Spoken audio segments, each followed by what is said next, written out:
Good evening, ladies and gentlemen, those here in the room and those who have joined us online.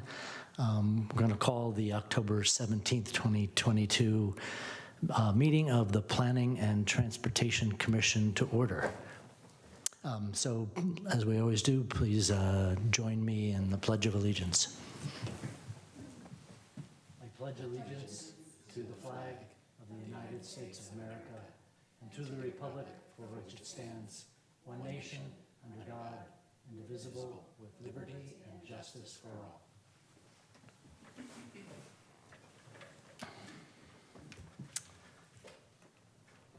Roll call, please. Commissioner Roof. Present. Commissioner Garvey. Present. Commissioner Castaneda is absent this evening, for the record. Vice Chair Clements. Present. And Chair Iacopone. Present. Very good. For those who are dialing in, I think you know, but you can watch us on Zoom, and there are dial-in numbers available for you. Our first item, as always, is the opportunity for public comment. And this is the opportunity for anyone here in the auditorium or those online who would like to speak about an item not on tonight's agenda. The Commission may briefly respond to statements made or questions posed as allowed by the Brown Act, Government Code Section 54954.2. However, the Commission's general policy is to refer items to staff for attention or have a matter placed on a future Commission agenda for a more comprehensive action or report. And over the course of the evening for public comment, if you are here and you'd like to make a comment, we have sign-up forms in the back, and if you'd fill one of those out, you can pass them to staff. Let's start with Lynette. Are there any hands raised online for public comment? There is no hand raised at the moment. Okay, very good. And anyone present?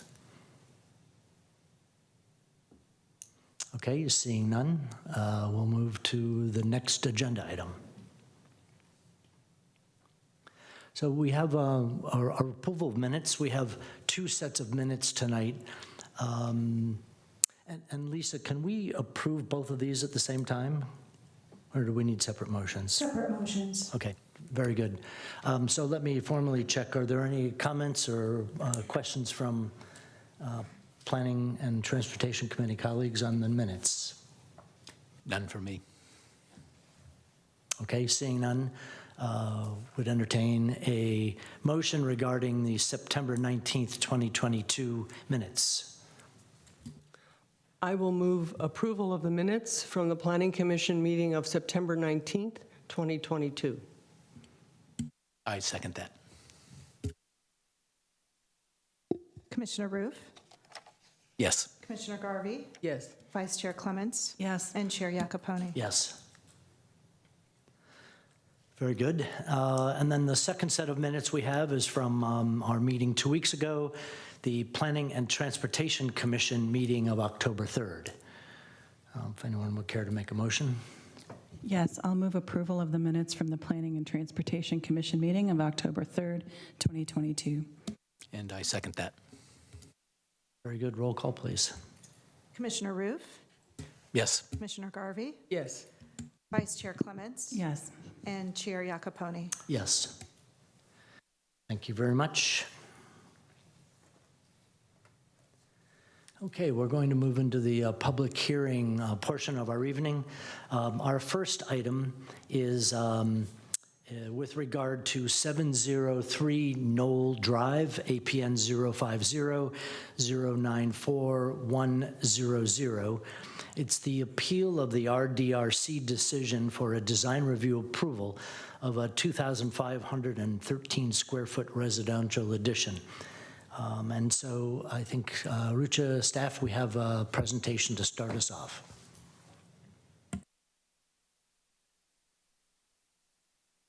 My name is Rucha Dande, Associate Planner with the City of San Carlos. The first item before you tonight is an appeal for RDRC decision to the design review approval for a 1020 square feet first-story addition and a 1933 square feet second-story addition to an existing single-family home at 703 Knoll Drive. At tonight's meeting, the Planning Commission will consider taking 2 actions based on staff's facts and findings presented in the staff report. First, the appeal decision, and second, on the design review of the residential addition at 703 Knoll Drive. The agenda for tonight would be a project overview. Then I'll be presenting the reasons for appeal, background and analysis that staff has prepared, findings, and the motion for tonight. As for the project scope, the project site is a 11,345 square feet lot in a RS6 district situated within a hillside overlay district, and it is located on Knoll Drive between Elizabeth Street and Cordilleras Avenue. There are 16 existing trees on site, out of which 11 are protected trees, and no protected trees are proposed for removal for this site. The first story would be an addition of around 1020 square feet, and the second story is proposed to be around 1933 square feet. The total floor area is proposed to be around 5,000 square feet, and again, no protected trees are proposed for removal within the project scope. Here is the proposed site plan. On the bottom, you can see a box highlighted in red. All proposed new residence is proposed to meet all the setback requirements except for the south wall, which is proposed to be a legal non-conforming wall and will remain as existing. While the gray area, as you see on the screen, is the proposed addition.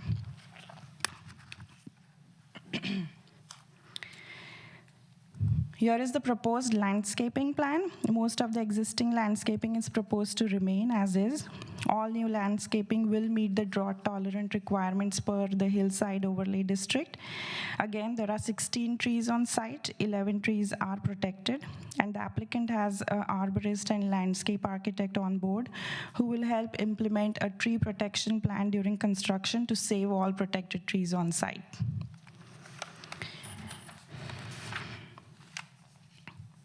The next slide, I would like to focus a little bit more on the landscaping plan. The proposed landscaping plan, especially along the west property line that's on the left of the site. The applicant is proposing to remove 3 trees, 2 oaks and 1 Chinese elm tree along the west property line, and replace it with landscaping consisting of a series of hedges in lieu of the trees removed. The two trees highlighted in the red box are the subject of the appeal. Since these trees were not designated protected, the applicant is allowed to remove them without a tree removal permit. And I would like to stress here that although not required by our code, the applicant is proposing these hedges along the western property line.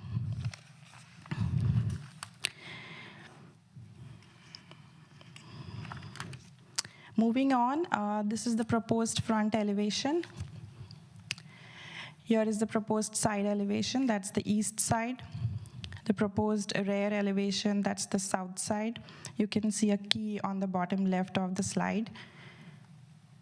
And then the proposed side elevations on the west side. This is the side where the appellant is also requesting to eliminate all of the windows. However, the applicant has proposed a reduced window size along this elevation as highlighted in the red box.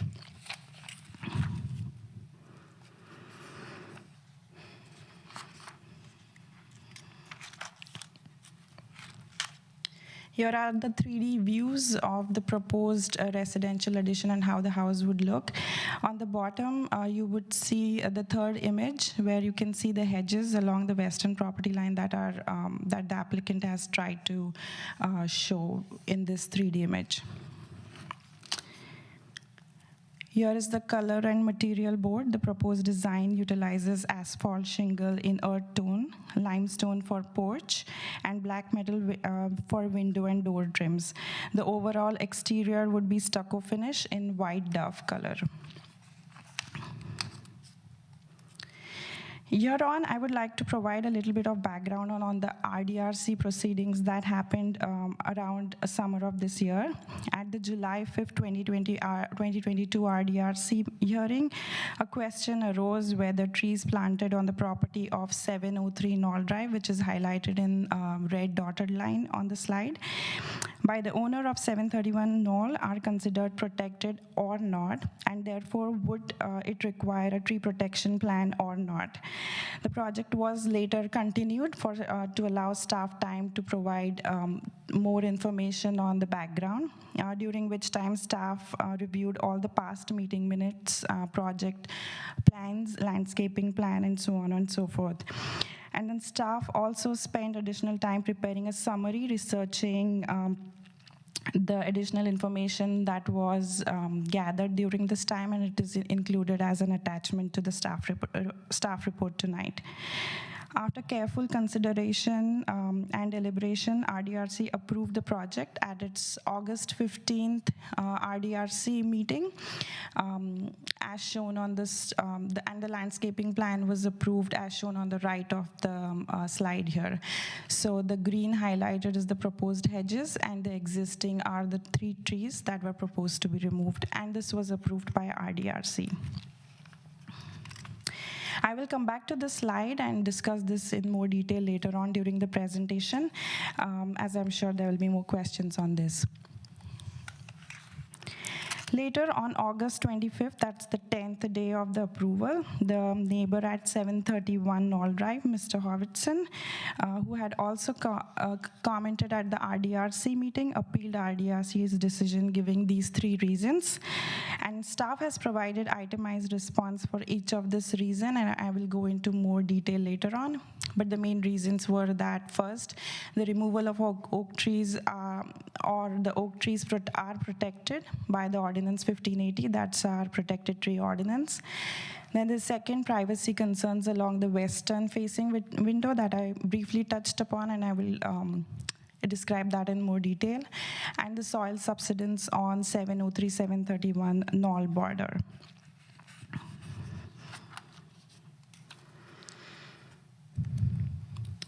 Before I dig deeper into each reason of appeal and city's analysis and recommendation, I would like to provide some background information regarding some events that took place when the appellant's house at 731 Knoll Drive was constructed during between the time of 2015 and 2016.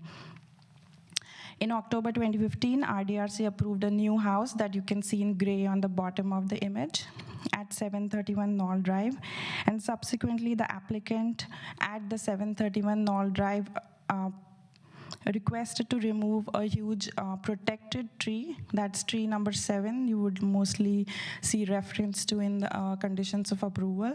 So that's the cross that the appellant had requested to remove, and that was approved by RDRC in an approved landscaping plan. So on the right side is the 731 Knoll Drive's landscaping plan that was approved. And the green circle that you see is the required tree that the city required him to plant in lieu of the protected tree that was removed. Now, the reason I am highlighting this here is because there is a little bit of misinformation amongst neighbors over here that this replacement tree that was required is what the applicant is proposing to remove, which is not the case. This tree shall remain as is, and that was required by the city in 2016. Moving on. The other cross that you see is a Monterey pine tree that was accidentally removed by the appellant's construction crew during demolition. And this Monterey pine tree was a huge tree, however, not protected because our ordinance does not protect Monterey pine species irrespective of size. So in lieu of the tree that was removed by mistake, The owner at that time, so I also want to highlight the owner today is a different owner from that time. That's 2016. So he requested to plant 2 trees on the applicant's side, that's the 703 Knoll Drive, and the appellant agreed to plant these trees, which are shown in yellow dots on the slide.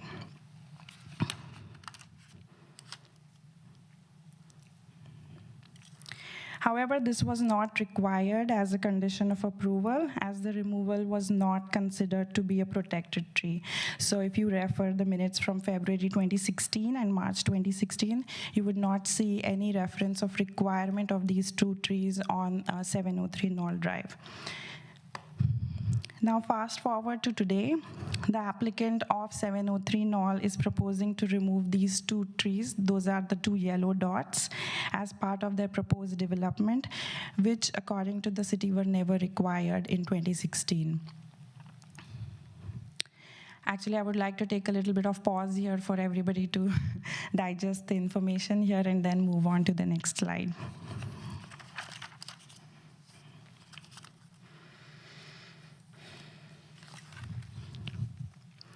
Moving on, I would like to provide staff analysis on each of appellant's reason and why staff concludes that these trees are not protected. So first and foremost, we would need to understand what the definition of protected tree is according to Ordinance 1580. So our protected tree definition categorizes a protected tree under 3 criteria. That's 1, any significant or heritage tree, any tree as part of replacement requirement, or an approved development permit on an approved landscaping plan.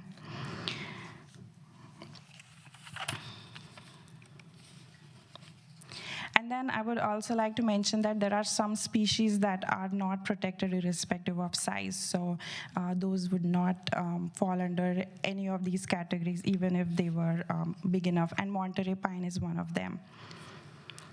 So criteria number 1 of protected tree, staff analyzed this criteria by sending the city arborist on site to measure these trees in question.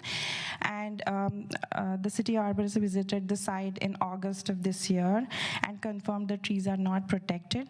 And the oak trees measured around 8.8 inches and 7.5 inches.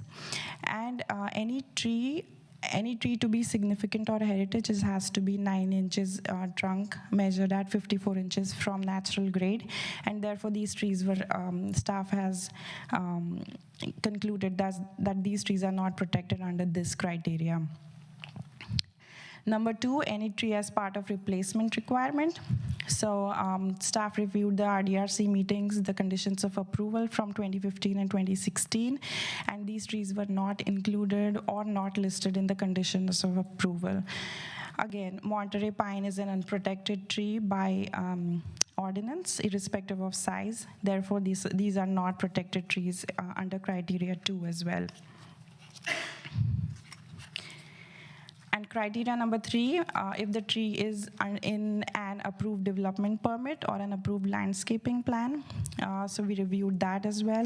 So as I showed you the approved landscaping plan in few previous slides. So the oaks that the appellant is mentioning were not included in that landscaping plan or the building permit or the conditions of approval, and therefore the trees are not protected under this criteria as well.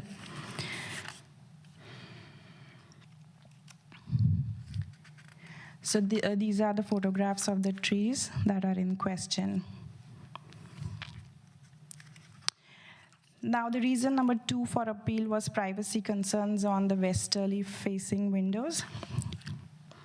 The appellant was also in one of his public comments to RDRC had brought up this issue and requested elimination of all windows along the western facade. However, the city has no grounds for that requirement, and this facade is located about 15 feet from the appellant's wall on that side. The appellant's master deck, outdoor spa, bedroom, and bathroom windows face this facade. However, most of the windows angle away from this facade on his property line. The applicant, after the RDRC review, the first RDRC review has revised these windows as shown, and they have reduced the size of the windows to address concerns from the neighbor. Further, it is also important to note here, privacy and views are not protected under any ordinance in San Carlos Municipal Code, and therefore the reduction of size of these windows was a voluntary effort by the property owner at 703 Knoll Drive. In addition, the applicant has also proposed to plant hedges along this westerly line that I touched upon earlier in this presentation. The bottom image that I just clicked on is the appellant's house. And as you can see, the outdoor pool can be seen in the plan.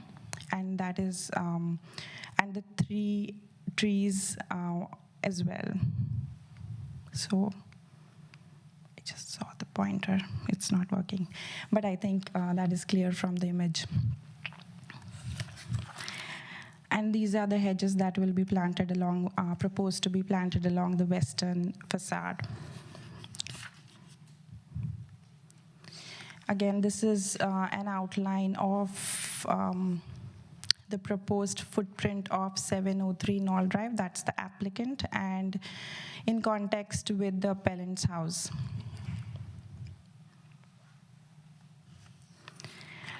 Reason number 3 was soil subsidence on the common border. That's the 703-731 Knoll Drive. And the applicant will work with the project soils engineer during building permit phase. This is a very standard requirement, especially for the especially for projects within the hillside overlay district. So staff has reviewed this with the building division, and it's a very standard requirement to work with the soils engineer on this kind of issue. Finally, within the conclusion section of the appellant's appeal letter, it is suggested the city take 5 actions as below. Here is staff's response in bold to each suggested action. Number 1, require an updated survey to show precisely where the replacement oak trees are on 703 Knoll. An updated survey was already provided by the applicant within the RDRC packet when this project was approved. Require an arborist report on the replacement oak trees. An arborist report cannot be required by the city since the trees are not protected under the ordinance. Confirm that replacement oak trees are protected trees as heritage trees and or part of replacement requirement. Again, the 2 oak trees along the west property line of 703 Knoll are not protected trees based on the information provided. And then the 4th one was require that 703 Knoll design be revised to extend necessary to provide replacement oak trees, a protection zone. However, again, since these are not protected trees, Planning Commission or staff cannot require the proposed design be revised or show the tree protection zone. And number 5, require written assurances that replacement oak trees will not be removed or treated in violation of the law.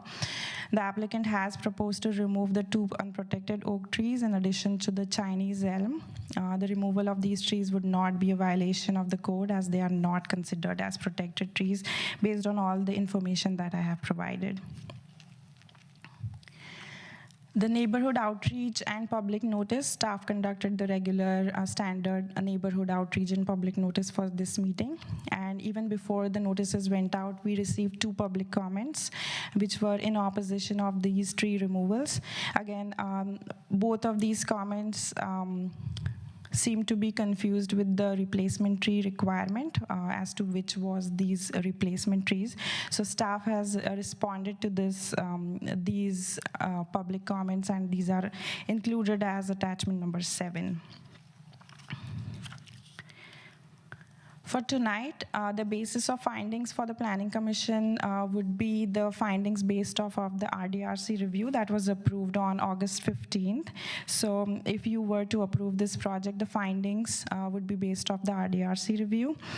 And then it's worth noting that an appeal is considered a hearing de novo, meaning the Planning Commission reviews the project as if it is a new project and new project in its entirety. Tonight, staff is recommending to deny the appeal based on all the facts and findings included in the staff report and tonight's presentation, and additionally grant the design review approval to the applicant for a 1933 square feet second-story addition and 1020 square feet first-story addition at the 703 Knoll Drive. If you were to move forward and accept this recommendation, here is the motion before you tonight, followed by the appeal period, and then this concludes my staff presentation. So I would like to let you know that we have the appellant, Mr. Mark Howitson, here tonight. We also have the applicant, Joel Reed, here. We also have the associate city attorney to answer any questions, along with principal planner Andrea Mardisic and principal planner Lisa Costa Sanders to answer any questions. Thank you. Thank you, Rucha. A lot of information, both in your presentation and in the pack. I know, well, I imagine that the appellant would like to say a number of things, so I'd love to get there. And maybe before we do, if I could just check with Planning and Transportation Committee colleagues for any clarifying questions of staff. So, Vice Chair, please. Thank you, Chair. I have one or two clarifying questions. When we talk about the Protected Tree Ordinance 1580, what was the language that was in place in 2016, and how does that pertain to our review today? So my understanding is the appellant believed that there was an obligation, and I'm wondering what prevailed in the ordinance at that time and how it differed from today's ordinance, if at all. So for the protected tree ordinance, most of the things remain the same. There was nothing removed from the latest ordinance that we adopted. The only thing that was in addition were number 3, that's an approved development permit or an approved landscaping plan. However, the species of unprotected trees, that's the Monterey pine, fruit trees, etc., those remain unchanged. So the Monterey pine was still unprotected in the previous ordinance.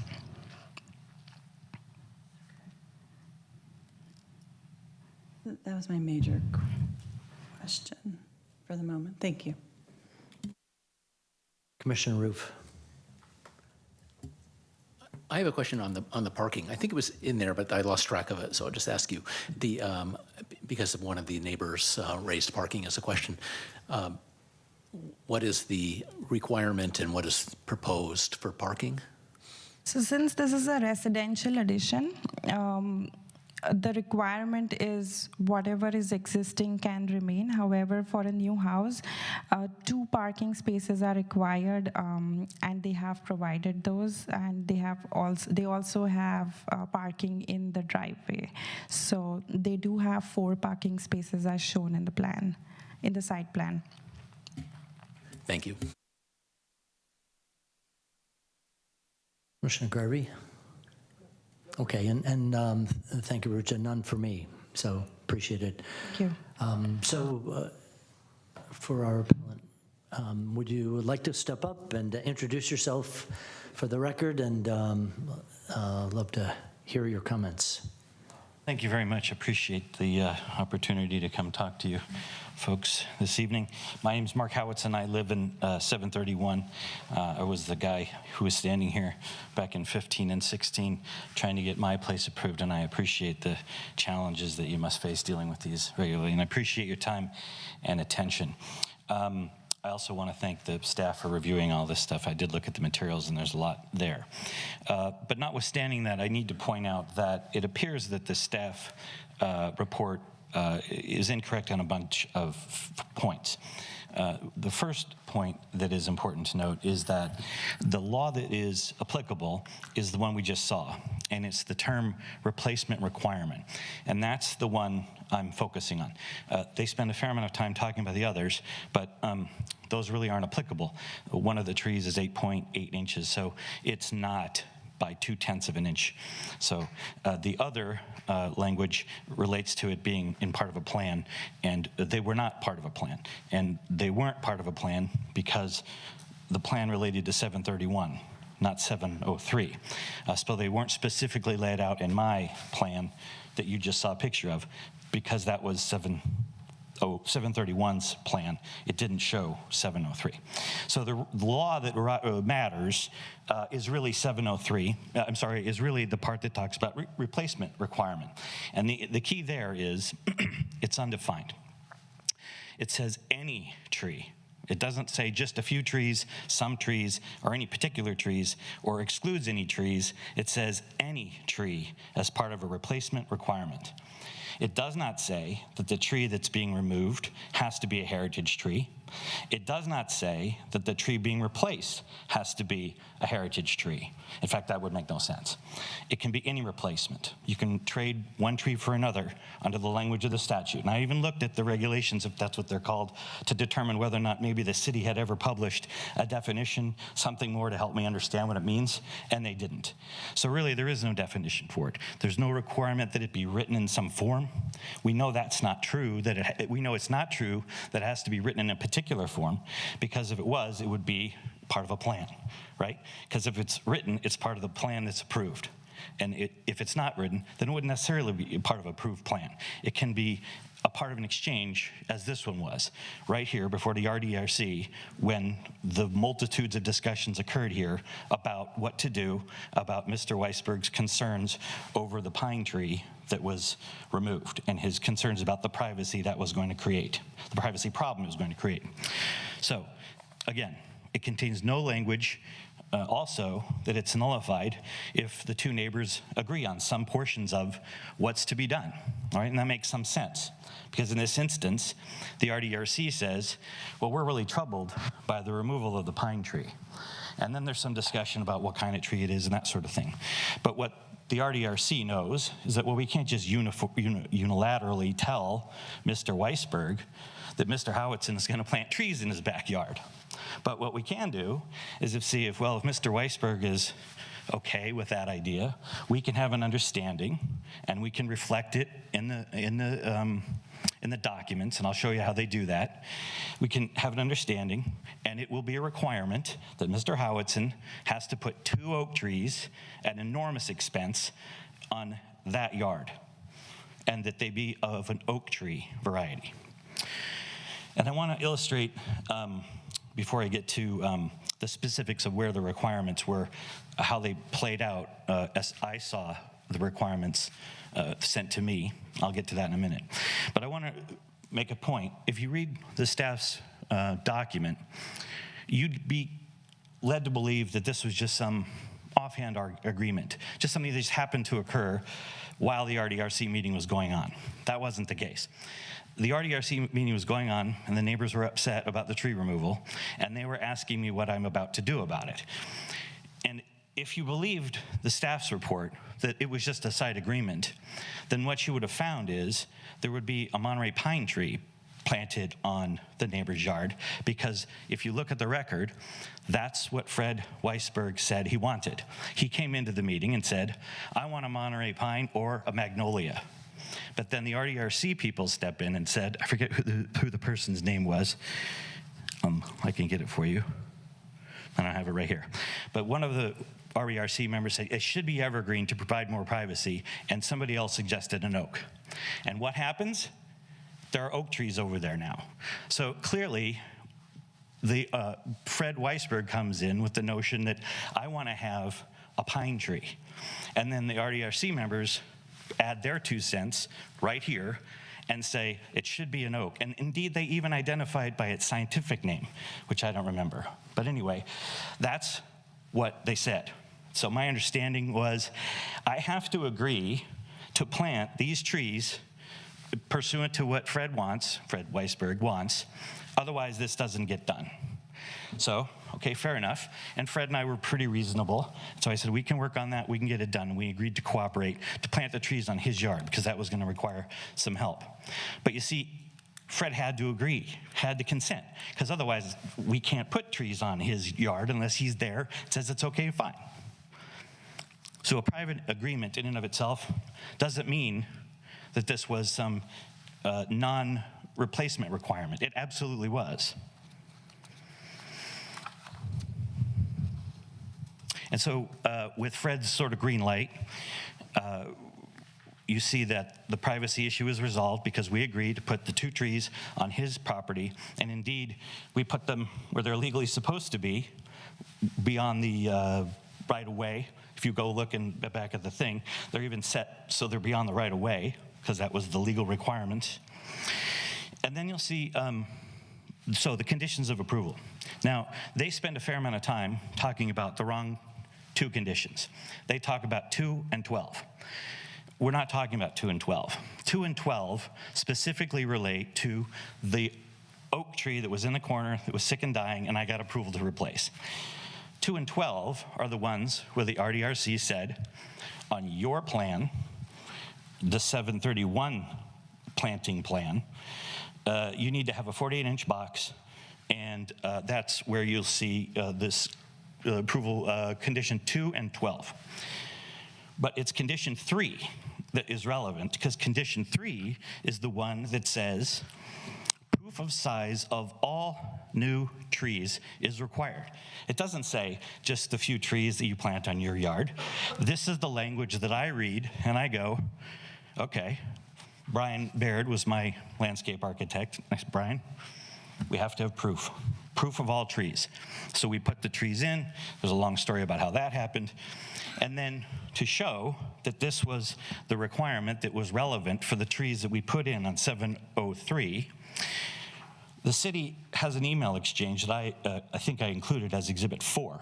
And in that email exchange, they seek information from Brian Baird to prove that we actually did what we said we were going to do and that we planted the trees. Brian Baird responds, we planted them on the neighbor's yard, and here's some pictures of the trees on 703.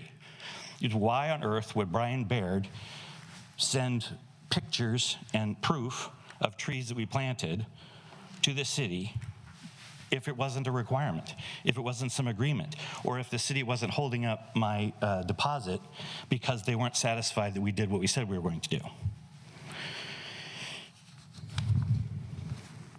I think that if you look overall, the staff's recommendation is not supported by any actual evidence. At best, it's supported by, well, we generally think this, but they don't recognize or even mention that people who were at the RDRC meetings that I'm talking about in 16 called and said, we were there. We remember the agreement. We remember the requirement to plant those trees. And they don't look carefully at the email exchanges between Brian Baird and the city. They don't look carefully at the conditions of approval and how they line up with what was said during the meetings. And they don't line up how various different neighbors come forward and are expressing concern at the exact moment where this side agreement apparently took place. They ignore the fact that that happened, that all occurred. Now we have to agree that the minutes are not complete, right? They're just summaries. There are errors in them. There's parts that are incomplete. But what we can see from the contemporaneous emails, the discussions, there was no doubt that this is a requirement to replace the trees. It is exactly what the statute was there to protect, so that when I went ahead and put those trees in there at that expense, pursuant to Fred's concerns expressed here, that they wouldn't be taken out 5 years later, because that would be nonsensical. So I think that if you review the facts and specifically focus on the law, you'll see that indeed they are protected trees. They're protected because they were part of a replacement requirement. Now, again, it wasn't defined. But it's important to remember that whether or not the tree that was removed was a pine has nothing to do with the language that's relevant, a replacement requirement. That's not what the language says. That's not what the law is. And that's a material problem in the staff's conclusions. I'm happy to answer any questions. Thank you, Mr. Hurwitz, and I appreciate that this has been, I'll say, a journey for you, and thank you for sharing your perspective and your views. Maybe I'll start with my colleagues and see if there are questions for you. Commissioner Roof? I guess I would appreciate some guidance from our deputy city attorney who's here tonight on the relationship between the Monterey Pine and the status of those oak trees. And so in my mind, we need to be able to draw a conclusion that the oak trees are how they relate to the Monterey Pine, and whether let me restate myself here, whether the Monterey Pine can lead to a designation of those oak trees as heritage trees. And so this is actually, I heard the argument from the appellant, and I think I understood his logic, but I want to understand the logic from the city side as well. Hi, thank you. Connor Hyland, Associate City Attorney. I'd like to start off by addressing condition number 3 that the applicant brought up. While he is correct, it does refer to any and all replacement trees. None of the other conditions, 12 conditions listed, refer to 703 Knoll. And assuming, especially without referencing the property, that this one condition does refer to it, I think is a little bit of a leap.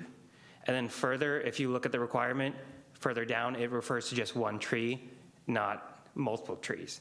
And once again, one tree was required to be replaced on 731 Knoll. So I do not believe that condition 3 refers to any of the trees on 703 Knoll. Further, the applicant is correct. Replacement requirement is not defined in the statute. I am not comfortable with assuming it refers to verbal approvals, especially off-comment remarks by RDRC, where quite often in those meetings you'll see a member say, oh, I would prefer if someone does this to the trim of a door or something like that, but that is not a condition of requirement. Further, it's not how the rest of the city tends to operate. It's done through written approvals and formal votes, not off-comments, things that will require people to plant trees on their public property that will affect that private property going forward for years and years and years. And if there's any more specific questions, I'm happy to answer them as well. I think that answers it for me right now. Could I comment on one thing with respect to that? What you didn't just hear is any statement that said how I've defined it or how it is stated is wrong. You didn't hear, well, actually, in order for that to mean what the appellant says, then the tree that is cut down has to have been a heritage tree. You didn't hear that because it's not in the statute. And majority of the staff recommendation is based on that incorrect and unsubstantiated reading of it. And then the other point that I think is fair is the legal standard that's relevant is how would a reasonable person understand this language? And a reasonable person like me reading the language would say, all trees, okay. When they were talking about all trees in condition 3, they're talking about the ones I have to plant over there. Because I don't get a chance to review these. These notes are sent to me, and I do what they say.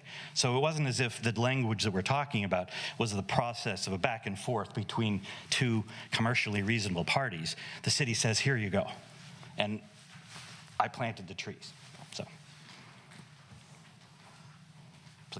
No, that's quite all right. Thank you. As I said, we know you have input, and thank you for sharing.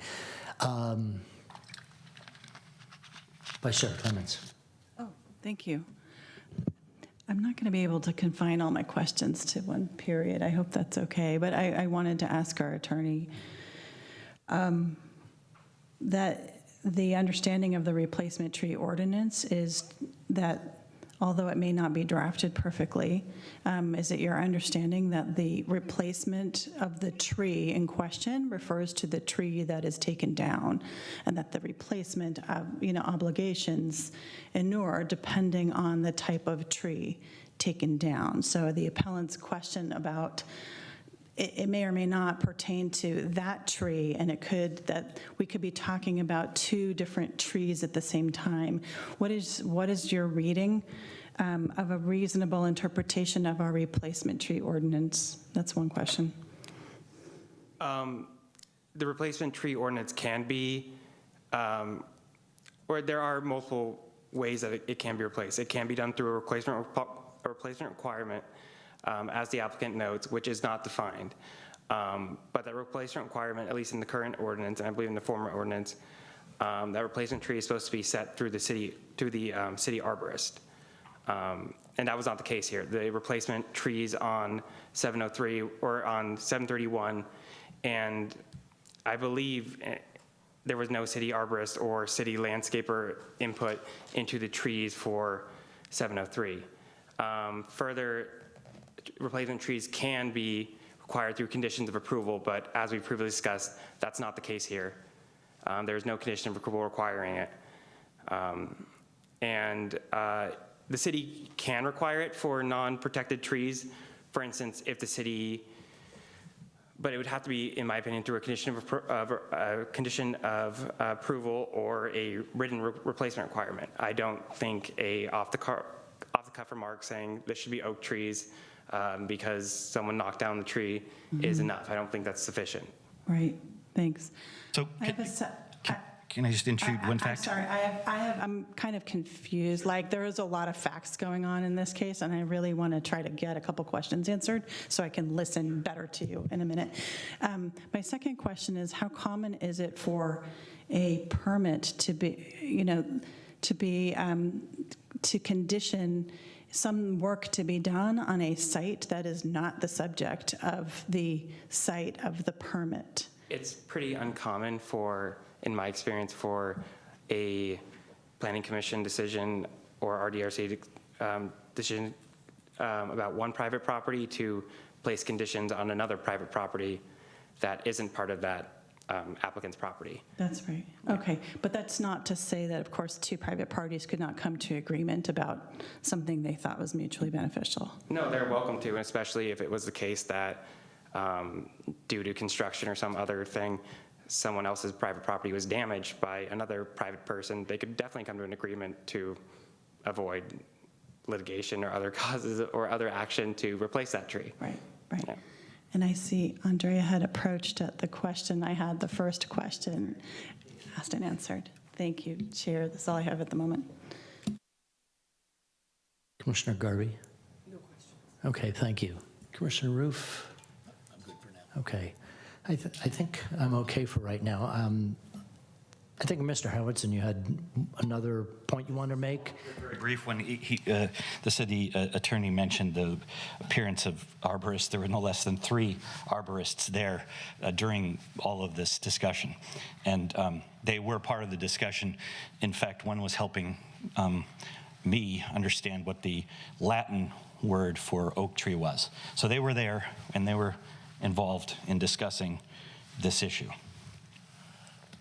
Sorry, quick follow-up question. Was that the city arborist or somebody else's arborist? It was, there was a city arborist, and then I was required to hire 2 other arborists because there was apparently a dispute between those 2 arborists about what the first arborist said. Good so professionals. All 3 ended up here for that meeting. Good, thank you.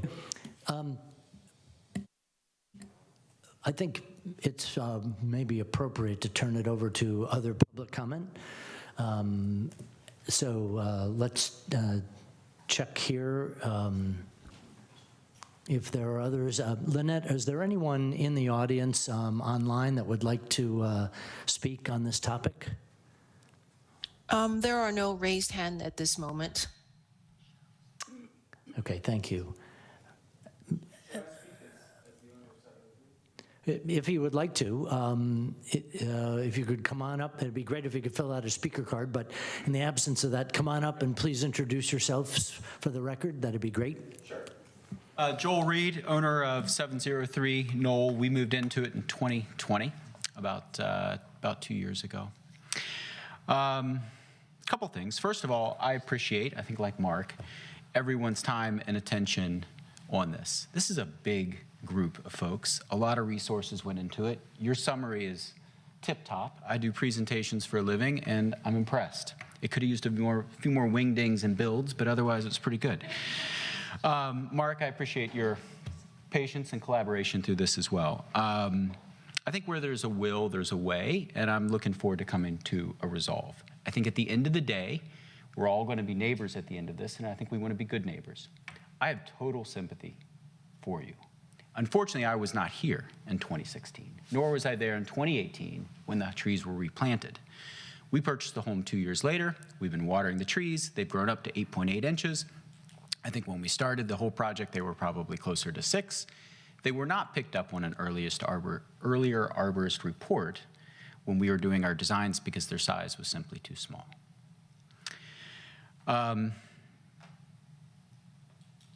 There's not a whole lot to say here, other than the fact that I think that when we looked at the property, we came into the property, we did not take into account that unprotected trees, as defined by the state, would be protected.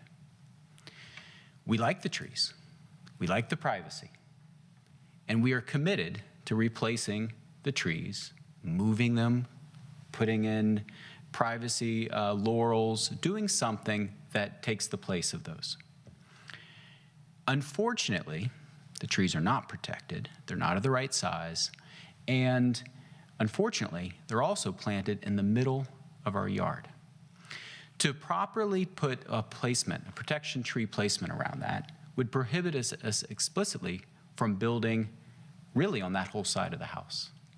And we would lose not just the 8 or 9 feet that the trees are placed off of the fence, but we would lose an additional 6 to 8 feet closer to the home. So we're talking about consuming a space of almost 20 feet along that whole side of the property to do just that. So that's the unfortunate part of it. I think when the trees were purchased, and probably in good faith and great intentions, and I think Fred Weisberg probably had great intentions around it as well, I don't think there was a lot of consideration given to the future development of that home. And there's probably a statute of limitations, even if they were protected, that would say, look, at some point, you know, a family of 5 needs to grow, and we're currently in an 1,800 square foot home. And we're busting out of the seams. And we have to take, you know, those steps forward. You know, that's kind of it in summary. There's a lot of things that we can do. We can look at when we dig up the side and put in a French drain. We can look at trying to move the trees over. We can plant the laurels along the side. I don't think it was in anybody's best interest to plant the trees where they were planted 4 years ago. If they were a communal set of trees, they should have been planted along the fence line where the original pine tree probably was taken. No, Mark, I'd appreciate you as a neighbor. Maybe should have been planted on your property or some sort of shared thing around that. But now that we've purchased this home, we're left with a sizable portion of the house that's now unbuildable, a whole lot. And I don't think we can do it. So anyways, you know, we'll work with you through the process. I think we want to be very understanding to everyone's side. I think we want to stay focused on the goal, which is, I think there's 2, privacy and building the home. And I think we can accomplish that. And so that's all I can really say about it. I'm happy to take questions, talk about the trees, talk about, you know, the build, anything along those lines. Any questions for me? Thank you very much. Colleagues, questions? Commissioner Garvey. Thanks for your comments. Can you refresh my memory with these hedges that you're volunteering to plant? About how tall will those hedges get when they're fully grown? Yeah, Can you refresh my memory on that? Would you mind going backwards or forwards a couple slides? The hedges are laurel trees, and I've looked up that they can grow over 40 feet tall. It's not uncommon. The ones that we would plant, I think, would be about 6, 7 feet tall. Then at that point, they would grow up quite quickly along the side there, and you can see that's an average height there we've put in on the left-hand side. My eyes aren't that good, but it's like 18 foot, those trees that are in the picture. So, you know, over time, they would get even bit larger than that. They're fast-growing. They keep leaves through the wintertime. They're good privacy year-round. And refresh my memory, about how many of them were you volunteering to plant?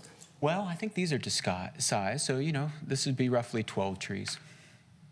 It is 12 trees. All right, thank you. No further questions. Vice Chair Clements? Yeah, just one question, and thank you for your comments and for your willingness to work with your neighbors. I mean, we're all neighbors here. It's a very small town, right?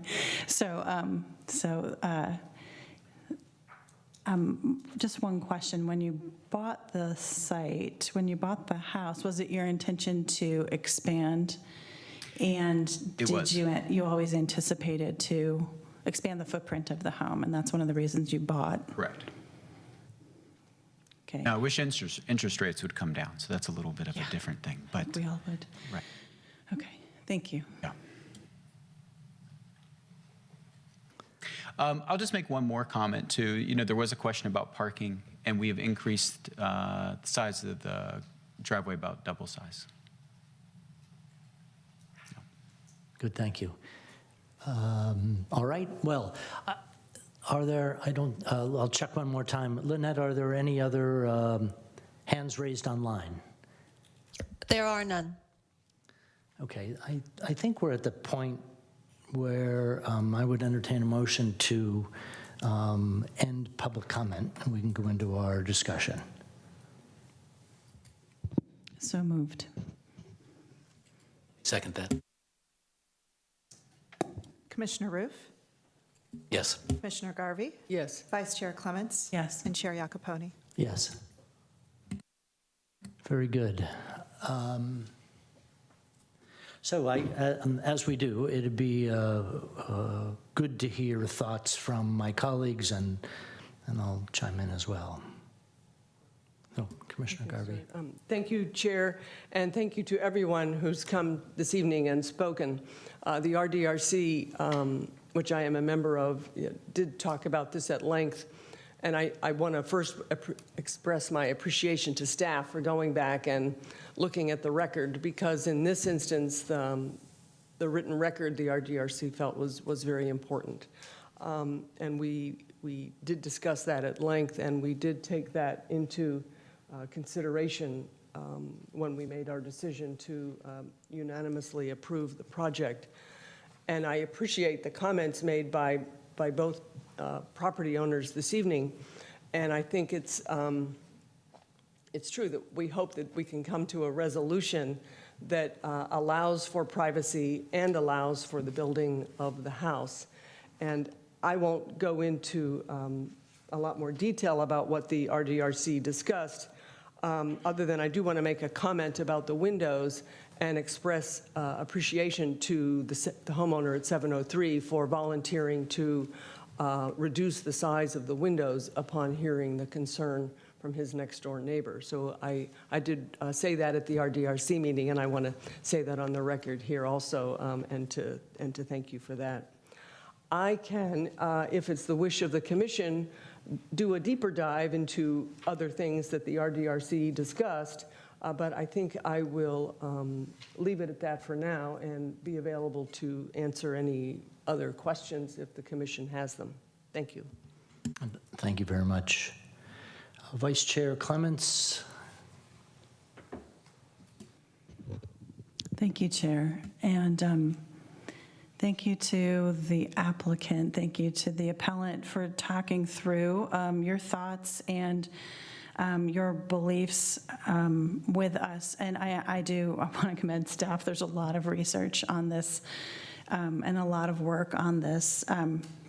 So I appreciate the 2 meetings that the RDRC have done also on this one application. To me, so there are 3 items in front of us, and I want to say that I believe, I agree with Ellen that I appreciate the applicant's efforts to address the privacy concerns, both with the changing of the size of the windows and potentially planting new trees that would be very protective over the long run and in the near term. I also believe that the finishes on the home and the design is very attractive, and so I think it would add to the neighborhood. I think this question turns around the replacement trees, and I do want to say for the record that I do believe that the appellant truly believed that there was an obligation to spend a lot of money planting replacement trees. I have no doubt that he absolutely believed that he was obligated to replace trees and submit photos, or as representative to the city, because otherwise, why would you do that? Right? You might strike up a bargain with your next door neighbor to do that and agree between the two of you. But it does get confusing with which tree we're talking about and which box, 48-inch box, which tree did that pertain to? Because this also was a Monterey pine, right? There was more than one Monterey pine being discussed, just one? See, it's confusing. Okay,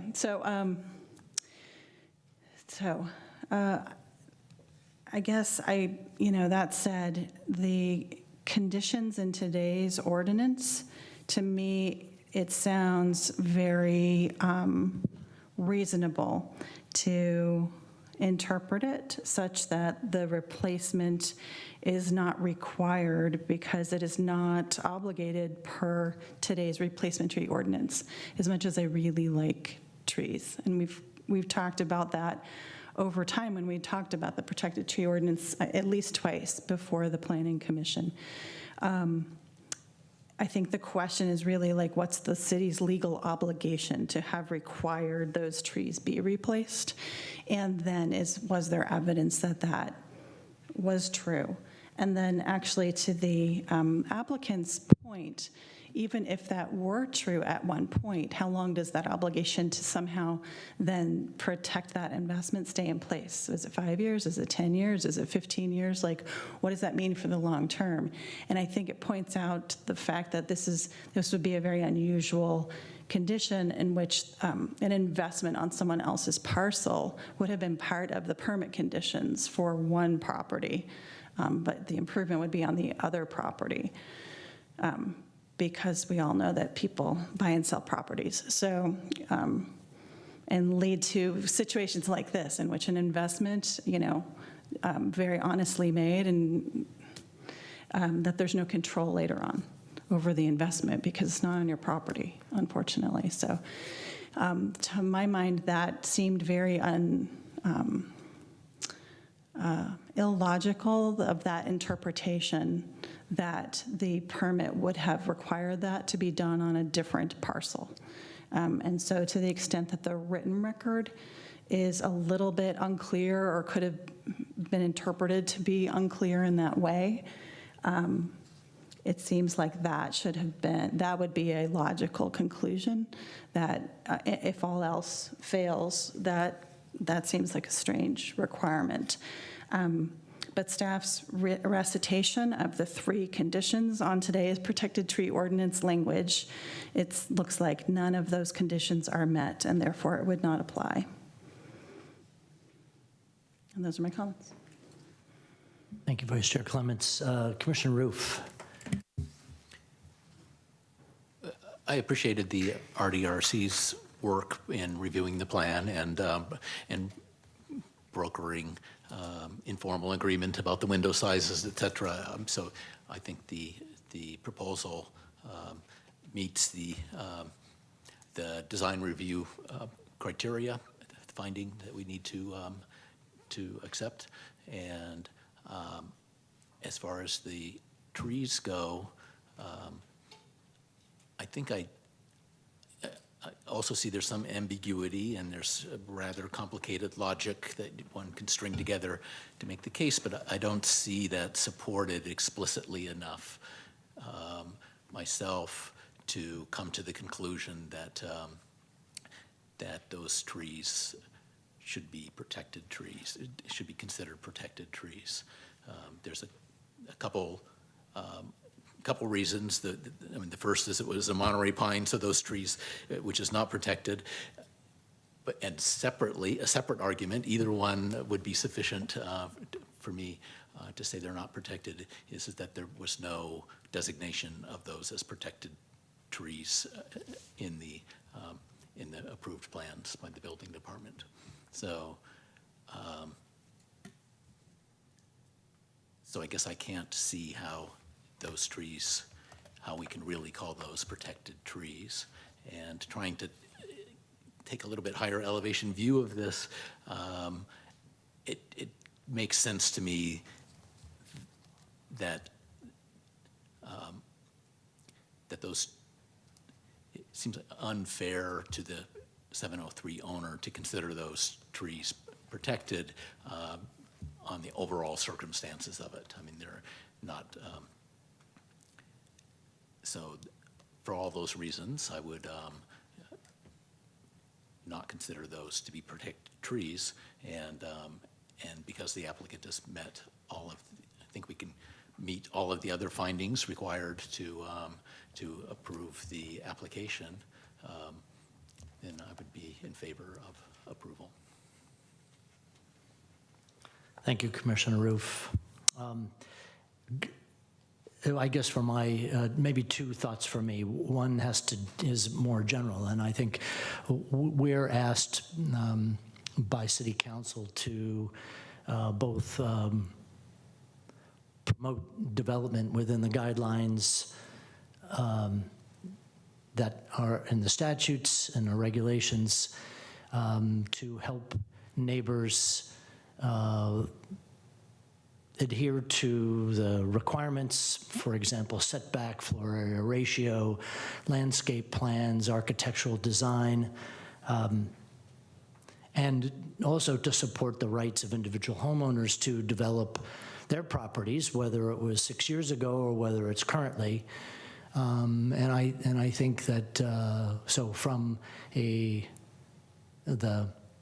de novo design review, I'm in support of the project.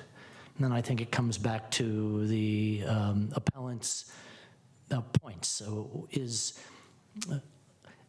should the project be blocked because the trees that are being removed are protected? And we had three elements. Staff went through and explained why those three elements were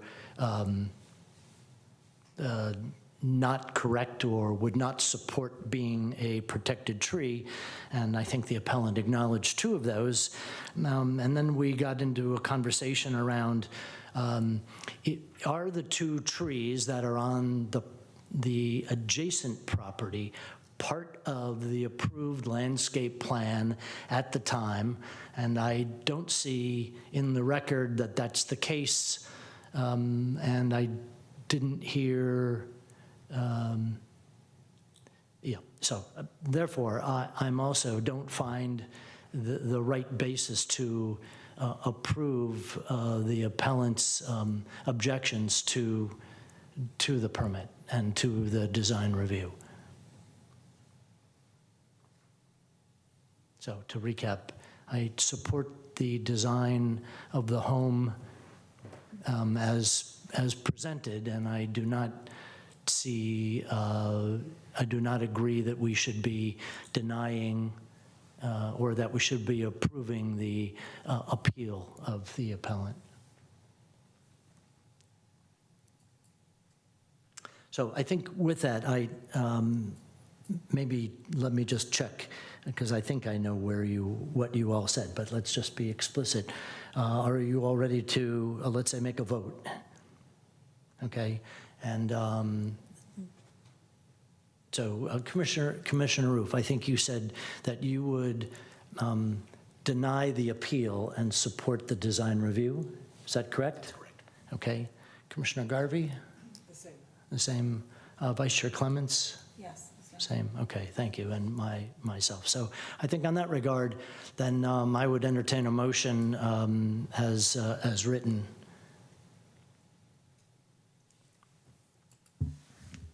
I move that the Planning Commission deny the appeal of Mark Howitson and grant design review approval for a 1,020 square feet first-story addition and a 1,933 square feet new second-story addition to an existing single-family house at 703 Knoll Drive, APN 050-094-100. I'll second that. Roll call, please. Commissioner Roof, Yes. Commissioner Garvey, Yes. Vice Chair Clements, Yes. and Chair Iacoponi. Yes. So, Mr. Howitson, there's, I'm sure you know, but there is an appeal period. The action of the Planning Commission shall be final unless appealed to the City Council. You have the right to do that within 10 days of the date of the action. And so the deadline to file your appeal would be at 5 p.m. on October 27th. Thank you for being here tonight. I know that this is let's say difficult, or certainly a lot of background for both of you, and I hope you will, as you suggest, be good neighbors. Thank you all.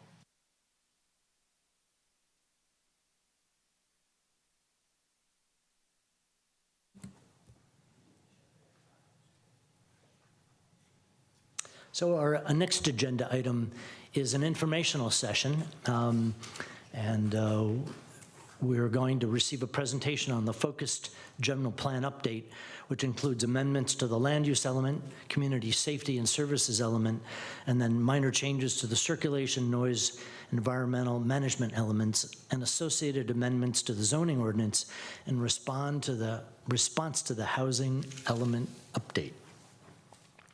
So, staff, would you like to make a presentation? Thank you, Chair. Lisa Porras, Planning Manager for the Advanced Planning Division. I will be making the presentation to the Commission this evening.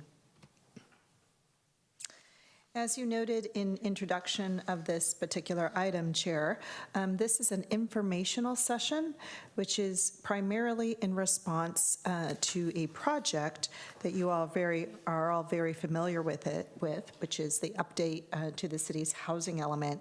And because of the update to the city housing element, it requires that we address other areas within our general plan. And I will be going over those this evening to share those with the Commission, as this is the first time that we will be looking at these changes together, and for the benefit of the community who may be watching at home or on screen, that they can listen and learn about what other accompanying changes are associated with this project. So there is no formal action being requested of the Planning and Transportation Commission this evening. It's really to just receive staff's presentation on changes that will be made primarily to the land use, to the safety, and to the zoning ordinance as a result of the housing element, but with minor changes to circulation, noise, and environmental management. The adoption schedule for this project, I thought it would be worthwhile to let everyone know right up front where this is really headed towards. The adoption schedule for all of these amendments to the general plan, including the housing element, are targeted to be presented before the Planning and Transportation Commission early next year on January 3rd. And this is when staff will be bringing all of this back to the Commission with a request for a formal recommendation.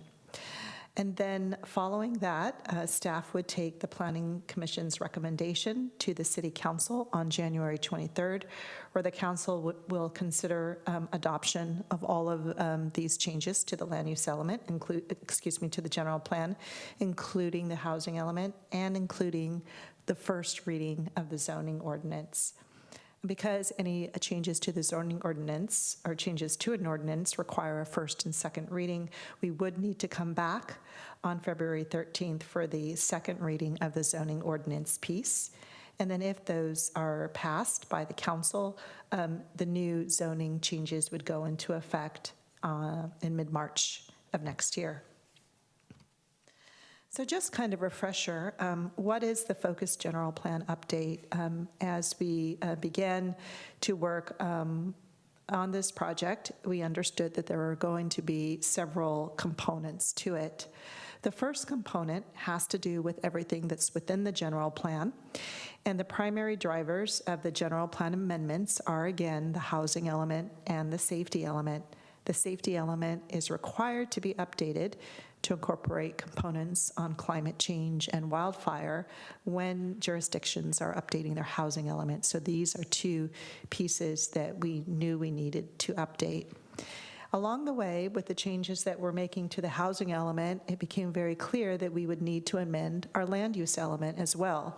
The land use and housing and zoning all need to be consistent and working together, that their policies, objectives, and actions are in alignment, and that the zoning ordinance can actually implement the directives contained in the housing and land use elements. So in this first section of this slide, housing and safety are the drivers. However, land use will also have some fair amount of changes, not a whole lot, but with most of the minor changes occurring in the circulation element, the environmental management element, and noise. The implementing piece of this project is the zoning ordinance amendments, and we talked about those during the study session that we had on the housing element back with the commission on September 19th.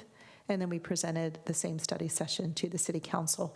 So this won't be the first time that we're looking at zoning changes, but we just wanted to kind of present all of these together in one packet to the Commission, which has all of the red line strikeouts proposed for the zoning ordinance, so it can be very clear to anyone picking that up what's exactly coming out and what new language is being inserted. The third piece to this project is the environmental impact report.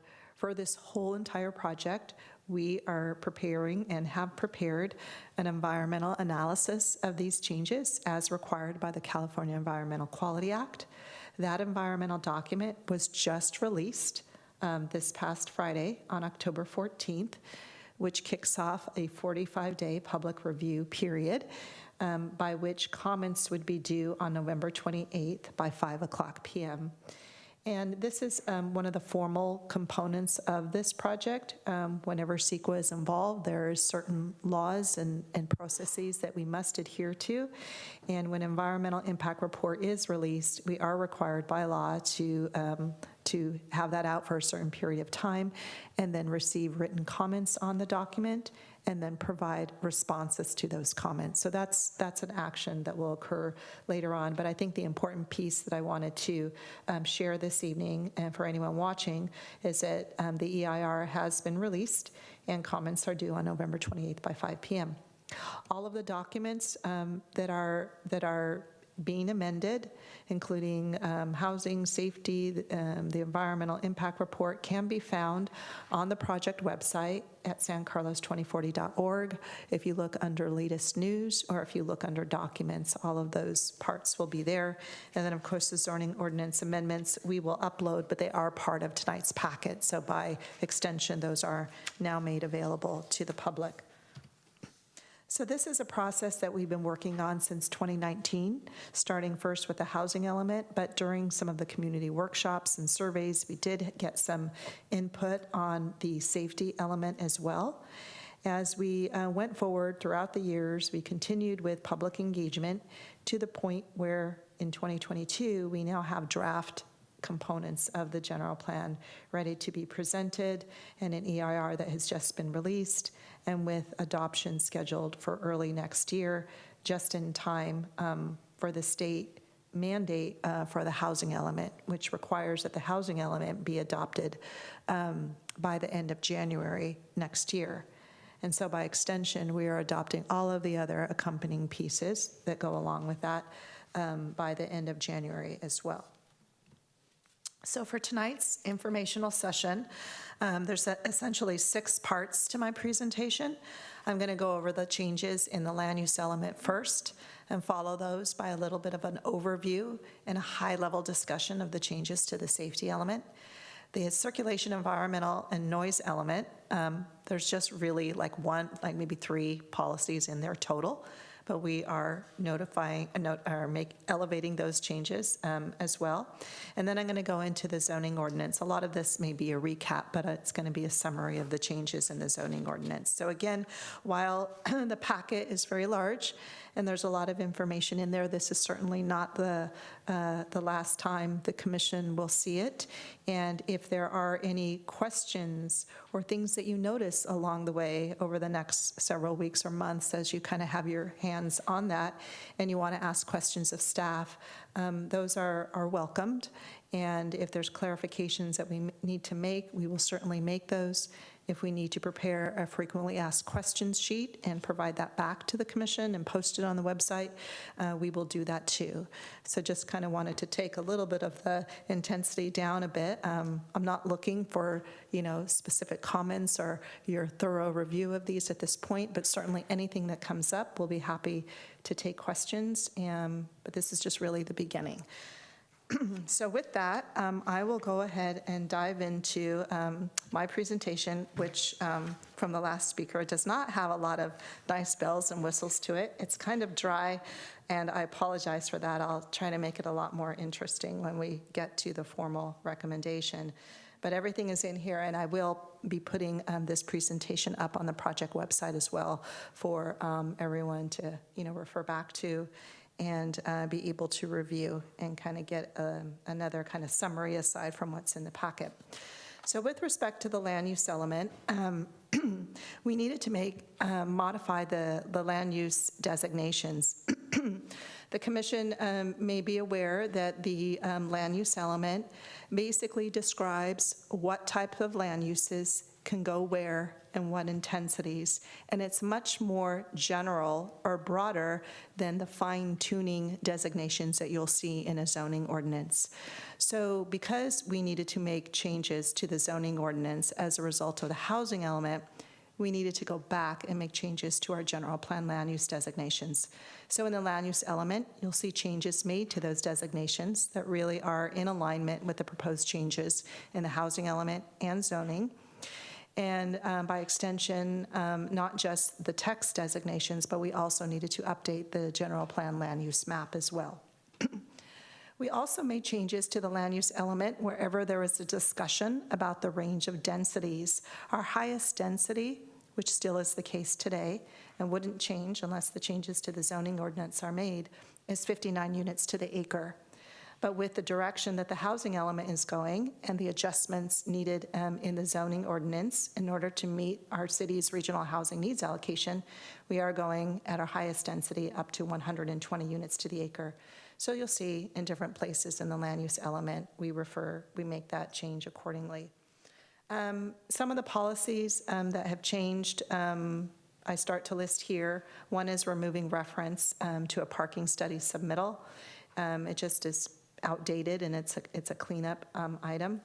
Action LU 1.8 directs is a directive in the land use element to amend the zoning ordinance, and this is really in alignment with Action HOU 4.2, which is in the draft housing element, to enact zoning changes to meet the RHNA.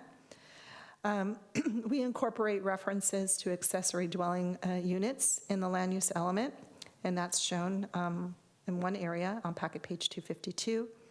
We also reset the housing growth. So on table 3-3 in the land use element, it identifies the amount of growth in different land use sectors. One of the sectors is housing element. Another sector is, the non-residential component. Because this is a focused general plan update on housing, we are focusing on resetting the housing growth. So the other numbers haven't changed. They won't change until we do an amendment to the general plan to kind of bring everything else up to date. And I'll talk about that later. But we do reset the housing growth, which is shown on table 3.3, whereby we acknowledge that there is a potential to grow 4,900 units to the year 2030. Policy LU 8.2, we wanted to reference transitional standards. There is language in the housing element now that's rather old from the year 2009 that talks about things that are in a little bit more of a qualitative or subjective way, where it talks about being sensitive to the character. Since transitional standards have been discussed most recently, we wanted to reference those in that policy. We are also, on the last bullet here, removing the requirement for open space and residential development that it be required. We've amended that, and I'll talk about that later in the zoning ordinance, to allow developers the option to either have common open space or private open space. It can be at their discretion. But this is an old policy where we just wanted to move the word require and have that be more consistent with the direction that we're heading. This is my last slide on land use element changes. Policy LU 819, we have some policy in the land use element that talks about avoiding obstructions in views and also not impairing solar energy opportunities. We felt that it was more appropriate to replace the word avoid with minimize. It's just an easier policy to try and meet rather than kind of tie our hands about, especially when it comes to protecting private views. As the commission may be aware of, our language really refers to public views are the views that we want to protect, but it's very difficult and not expected that we could absolutely avoid, protect or resolve protecting views between private residences. So that change has been made. Policy 8.20 refers to the city's ability to conduct design review. We just added a clause as permitted by state law, and this is really in response to the many state laws that have been passed, whereby in some cases design review hearings cannot be held if a project meets certain criteria, forthcoming criteria with objective design standards, or whether the project is an ADU. Certain projects can be allowed to go forward to building permit, provided they're consistent with these new standards that we would put into place. So it's just a clause that we added to 8.20. Action LU 8.3, we moved the reference to specific zoning standards in the downtown core. This is an action that got very specific about heights and certain standards, and we felt it was just appropriate to remove it as we are working on a downtown specific plan. So we wouldn't want that particular specificity in our general plan and have it be inconsistent with something down the line. So we remove that. And actions 8.4 and 9.2 refer to creating objective design standards. And objective design standards are an output of previous housing law, which requires cities across the state to be more clear and directive in design standards, to really make it very clear what's expected of developers in the design of new projects. So we wanted to reference our work there. And then in policy LU 9.5, again, we're want to reference transitional standards versus having things be too specific, and allow the transitional standards to be what they are as currently written in the code versus getting in front of them with an older 2009 policy. Policy 910 recognizes that in the direction of the housing element, one of the things that we are adding is housing to be an allowed use on school sites. So we're just making that minor amendment in that particular policy to recognize that housing, it could be an allowed use on school sites. LU 914 refers to any time that housing might need to be rebuilt if it's damaged, or if there's a fire or if there's something happens and it needs to be replaced or restored or rebuilt, that it needs to be in conformance with the zoning that is in place at the time that occurs versus the former zoning. So we made a conscious decision to do that so that every act of new development is more in conformance with the rules that we have today. Action LU 9.13 removes certain zoning amendment. It removes requirements for certain notices, noticing requirements. These are really not applicable anymore. We went through a process where we updated our noticing requirements a few years back, so it was just outdated, so we removed that. And then policy, the last policy that has been changed is 10.6. It refers to development in high fire zones, that these types of developments in these locations install and maintain fire prevention and design components and materials. And this is related to the safety element. So you'll see some of the safety components kind of show up in different elements across the general plan. We'll see that a little bit later. So that concludes land use element. And of course, everything is in the packet in red line strikeout. So moving on to the safety element update. So I'm just going to, rather than go through bullets, kind of give a little bit of an overview of the safety element and then talk about what areas have been changed. In your packet, the entire safety element has been redline struck. It's being replaced in its entirety, and under separate cover, we provided the safety element. And we notified the community that it is under separate cover. It's not in the packet this evening. It is available on the project website, and then staff did send it to the commission as correspondence since the packet was released. So you should have that under separate cover. But again, we'll be looking at this particular element again in January, along with the other ones. So the introduction to the safety element that has been modified as a result of state law requirements. But first of all, the safety element, what does it aim to do? Well, it is our plan to prepare for and protect the public from impacts from environmental hazards such as wildfire, flooding, landslides, sea level rise, drought, and extreme heat. The last time the city's safety element was updated was in the year 2009. And the existing safety element, it does include policies that cover these types of hazards. It has information and policies related to geologic hazards such as earthquakes, ground shaking, liquefaction, and landslides.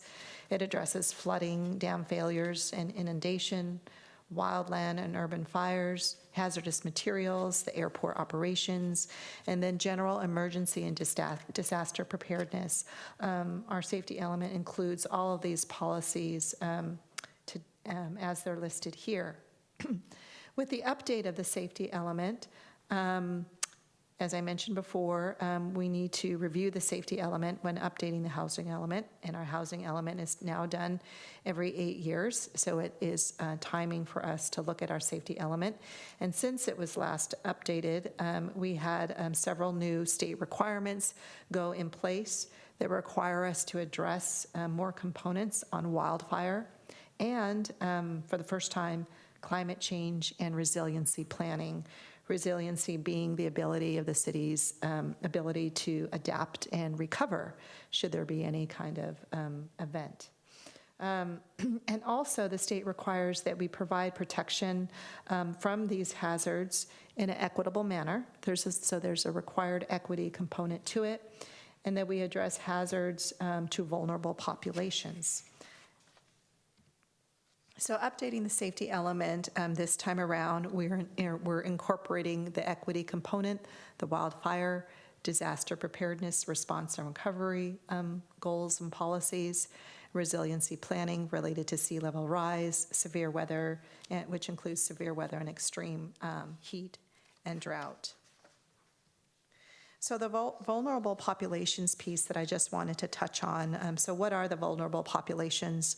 Those populations would be our seniors, those with disabilities, folks that may not have access to internet or be readily connected, to services and information, and sometimes it includes lower income, but not necessarily that is the case at all times, but that's generally the description of vulnerable populations. So the general plan policy considerations that we had to make, that we identify and address, hazard planning that incorporates measures to address these populations, that we look at our emergency notification systems, our evacuation provisions, and then also including financial assistance for recovery. Some of the general plan considerations for resiliency include planning for resources, infrastructure, and people, to plan alignment for long-term coordination, resource optimization. I know that is a mouthful, but we have to have policies that, essentially leverage our resources and provide for, good coordination. We have to consider the impacts from climate change and address hazards. I mentioned before disaster recovery planning, and then establishing resilience hubs. So these are some of the policy considerations that are included in the safety element update. With respect to wildfire, some of the new things that we needed to include are plans for evacuation and especially emergency vehicle access. You're going to see emergency vehicle access arise in some of the other element amendments. We also have to identify areas that have deficient access in certain state-defined areas, which are called state responsibility areas, and very high fire hazard severity areas. So these areas have been identified in the updated safety element. We have to identify areas where there may be deficiencies in water supply and fire flow. We also have to implement fuel modification and defensible space. This has to do with vegetation, and then meeting fire code requirements. With respect to flooding and sea level rise, the general plan policy considerations that went into the updated safety element, or the proposed updated safety element, including establishing standards for new projects in the sea level rise zones. It also includes continuing to promote county-wide responses to sea level rise. And in fact, we identify and acknowledge the new organization, One Shoreline, in the safety element. We also look at policies on how to fund sea level rise mitigation projects. And we also look at areas regarding managed retreat and those sorts of technical components that we can talk about later when our consultants are here back in January.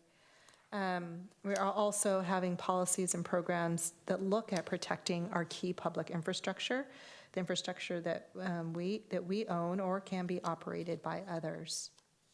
So some of the new goals that you'll see in the safety element, first of all, we're giving it a new name, kind of refreshing on the name. We want to make clear that the safety element it's clear to the public and anyone picking up the document that these are environmental safety factors. Sometimes people can be confused and think it's something that has to do with maybe police safety measures, but this is really in response to environmental safety components. And our safety element does have a public services component to it. So in addition to all of this, you'll see public services related to, parks, library, certain programs that the city has. So it's all rolled up into one element, but the bulk of it is being amended to address environmental safety. So there are 7 new goals here, and they all have accompanying objectives and action items that are contained in the safety element, and I won't go over all of them here. But I will share that, one of the overarching goals is that San Carlos is a resilient community, and we're well prepared to minimize risks associated with wildfire. We proactively work to prevent wildfire in order to protect live property and infrastructure from the effects of wildfire impacts. We're a community whose goal is to be resilient against changing climate conditions, similar to some of the goals that you might have seen or come across in the climate mitigation and adaptation plan that the city adopted a few years back.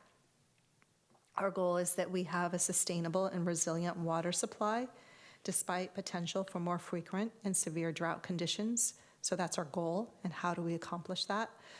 Another goal is that we are resilient during and after heat and severe weather events.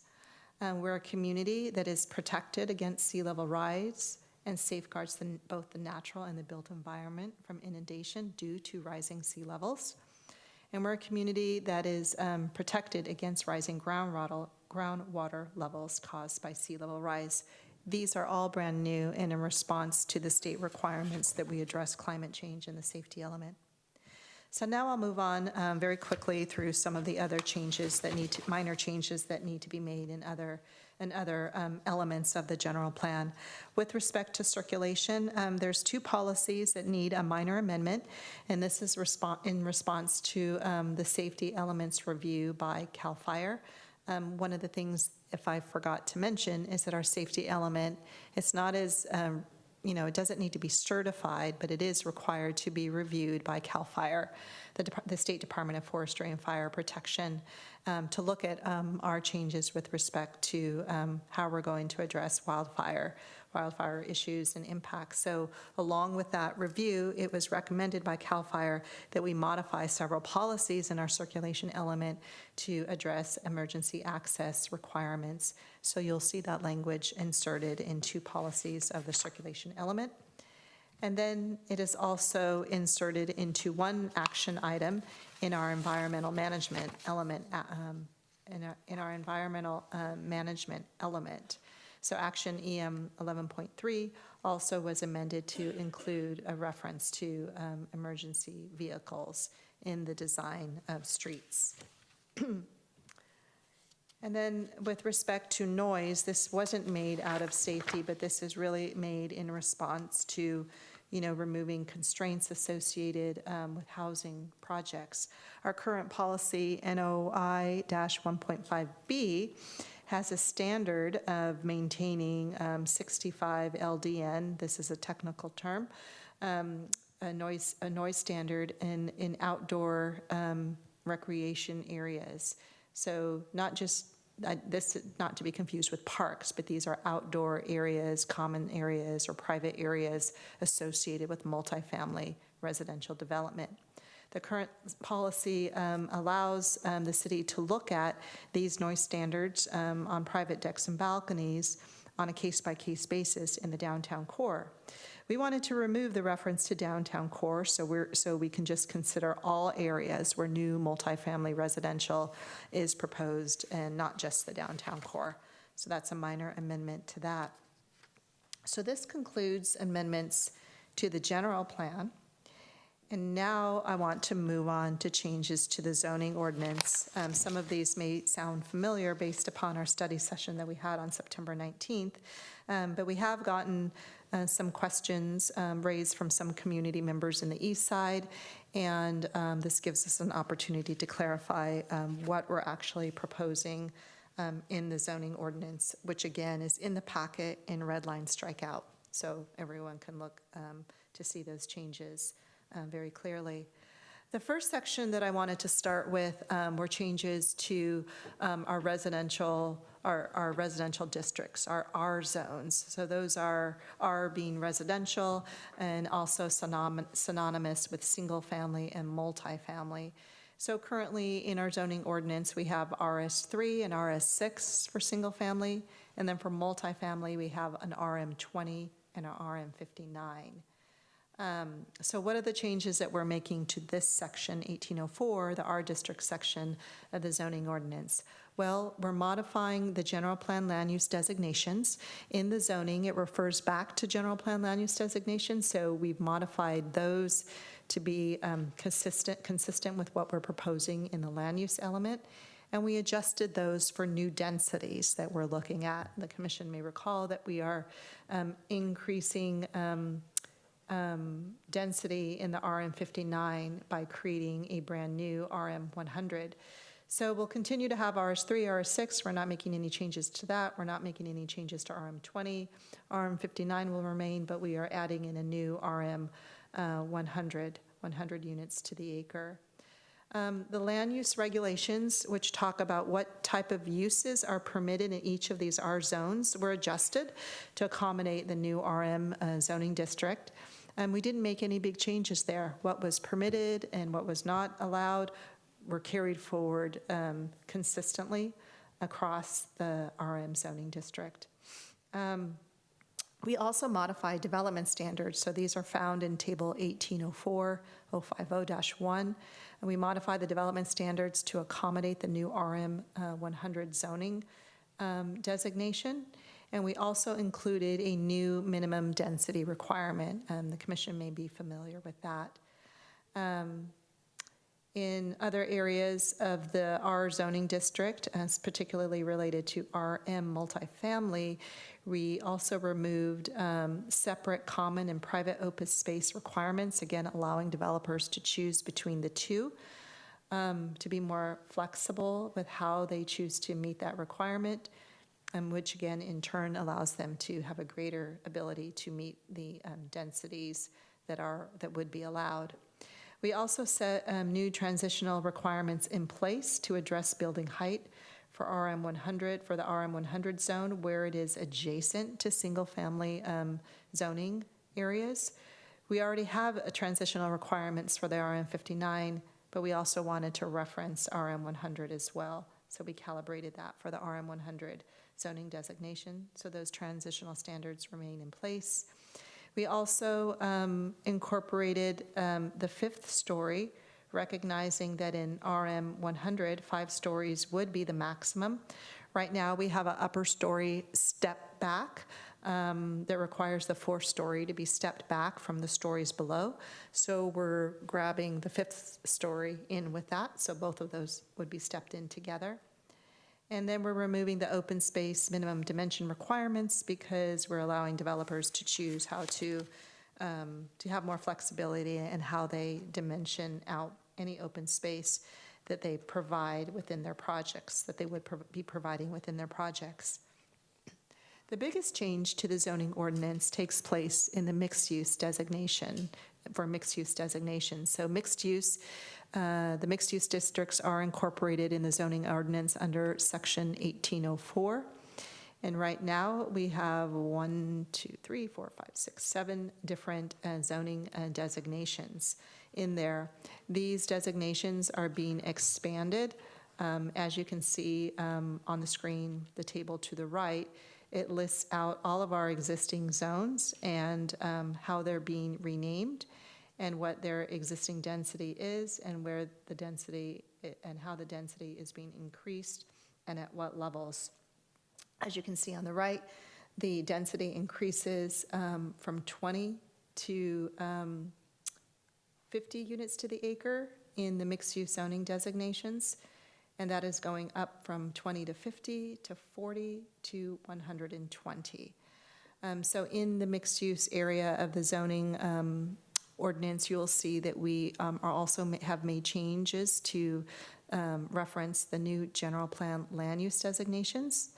We also made adjustment to the land use regulation tables to incorporate all of the new zoning districts, or I guess the increased density of our current zoning districts in that particular table. And then in Table 18-050-031, development standards, we're making a few different changes. Again, just like in the R district, we are incorporating a new minimum density requirement. We are making changes to the section in the code that allows for increases in FAR in exchange for, electric car facilities, green roofs. The electric cars, hookups, and also the green roofs are already requirements. So we didn't want to leave those in place because they're being required anyways. But we changed the language to address things more in line with community benefits. So if a developer wanted to get a greater FAR, we're looking more at community benefits, and those are spelled out under that section of the zoning ordinance. We are also changing the setback requirements for 100% residential projects in the mixed use. You can do a mixed use project or a 100% residential. Currently in our zoning ordinance, the 100% residential projects need to have setbacks similar to the R districts. So we're changing that so that they can be in alignment and in level with the setbacks offered for mixed use. We are removing building step backs related to certain rooms. So currently in our zoning ordinance, there could be a requirement of an additional 5 to 15-foot building wall step back, depending upon where rooms are located. We decided to remove that. This doesn't change the setback requirements at the base of the structure. It's really for where certain rooms happen to be located. All of these offsets and insets make it a little bit more challenging to meet the density and adds to the cost of development. And this is one of the things that we heard from the development community. It would be easier to just remove these strict requirements and let the developers address that through the design of their building on their own. Of course, we need to adjust our height standards and the maximum amount of stories associated with these density increases.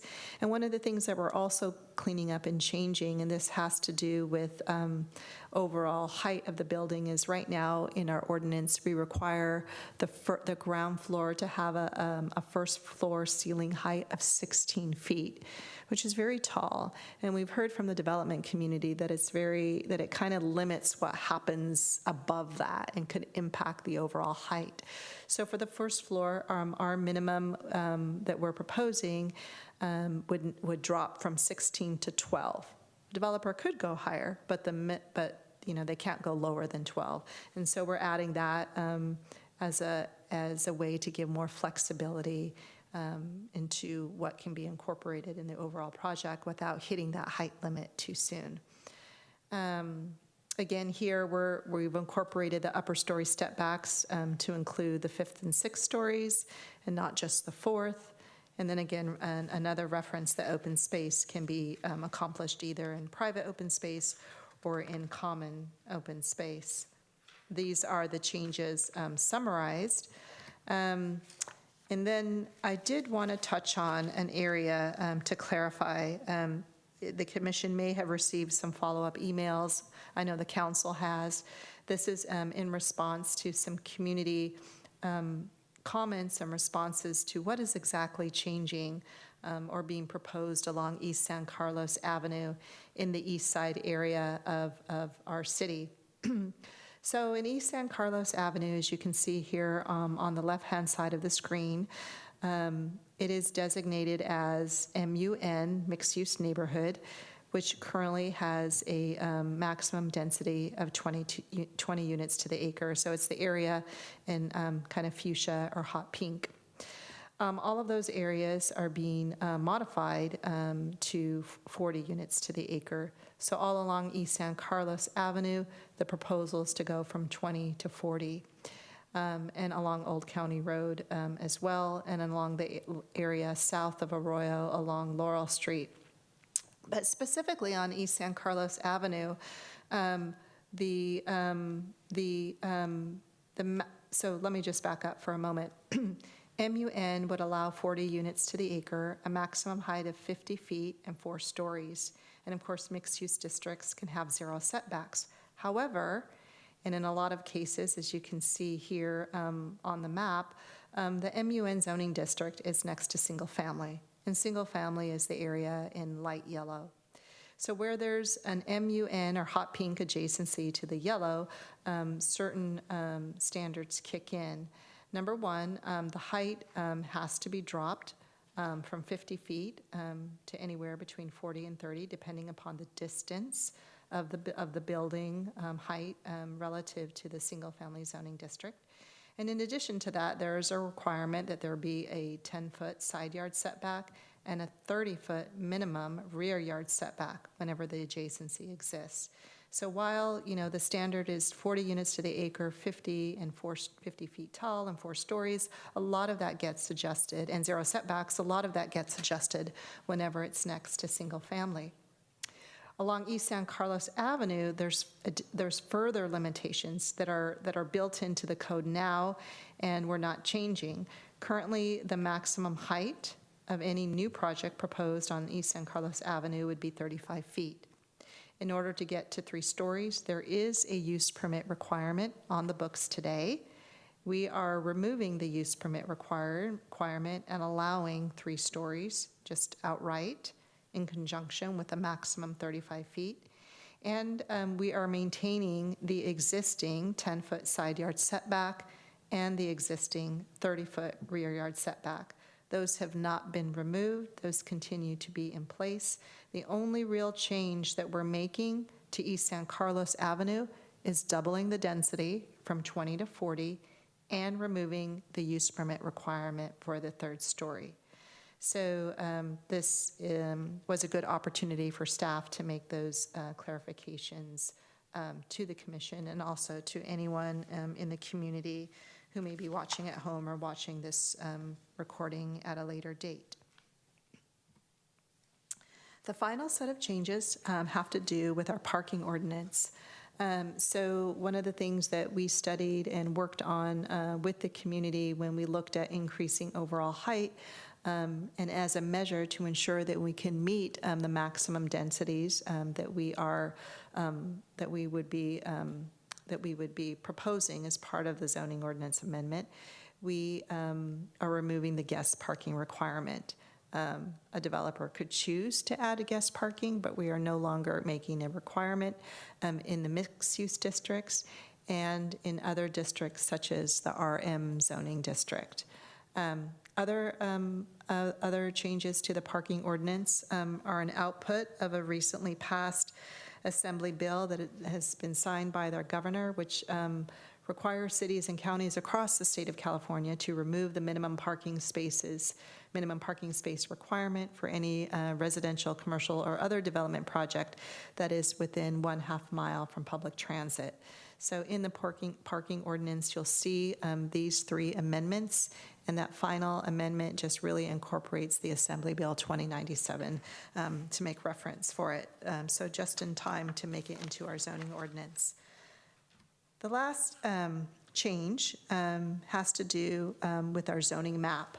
This map here has a lot of colors. It is a work in progress. We are going to be sending it over to our Geographical Information Systems, or GIS consultant, to kind of clean that up and provide, really try and maintain our existing colors that we have in the zoning map, and then use some other options to make it a lot more easy to digest on the eyes as you look at this map and know what zoning designations are located in different geographic places across the city. Some of these colors are a little bit too close with each other, so we are going to be cleaning that up.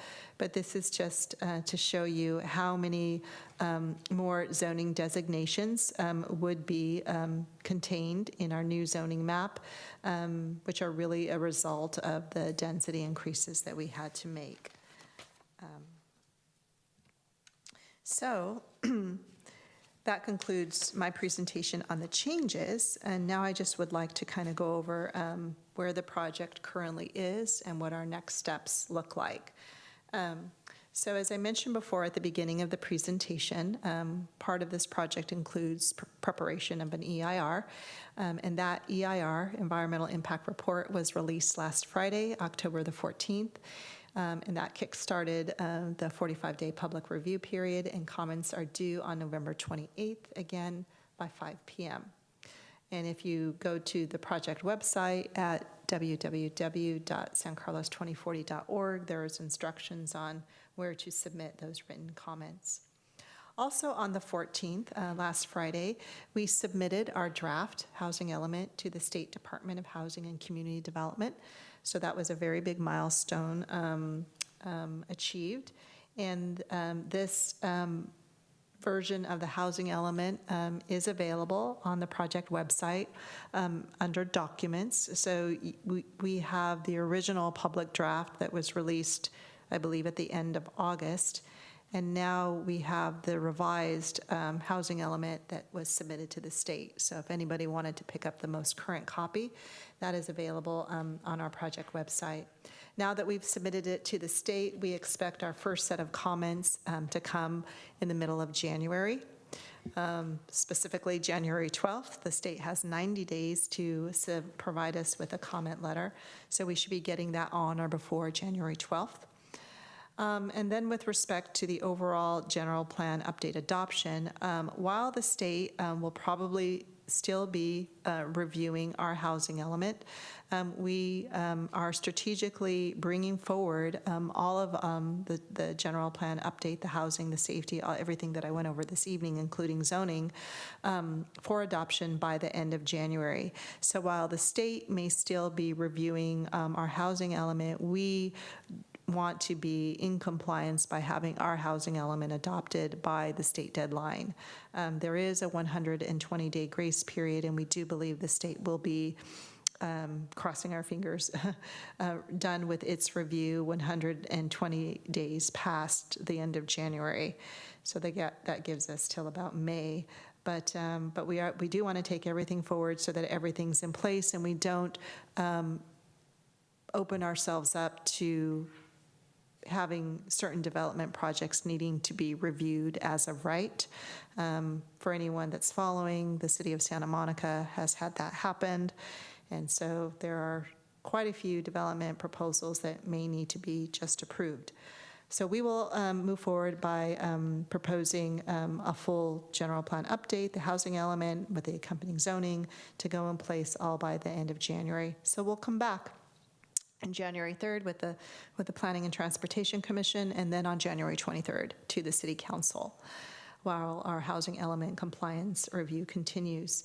And if necessary, depending upon whether the HCD has any substantial changes, sometimes the state will really want more proof or more background information. It may not necessarily be that they want us to change our policies or change zoning by any level, but they really might want some background changes. So there is a chance that some changes will be very minor.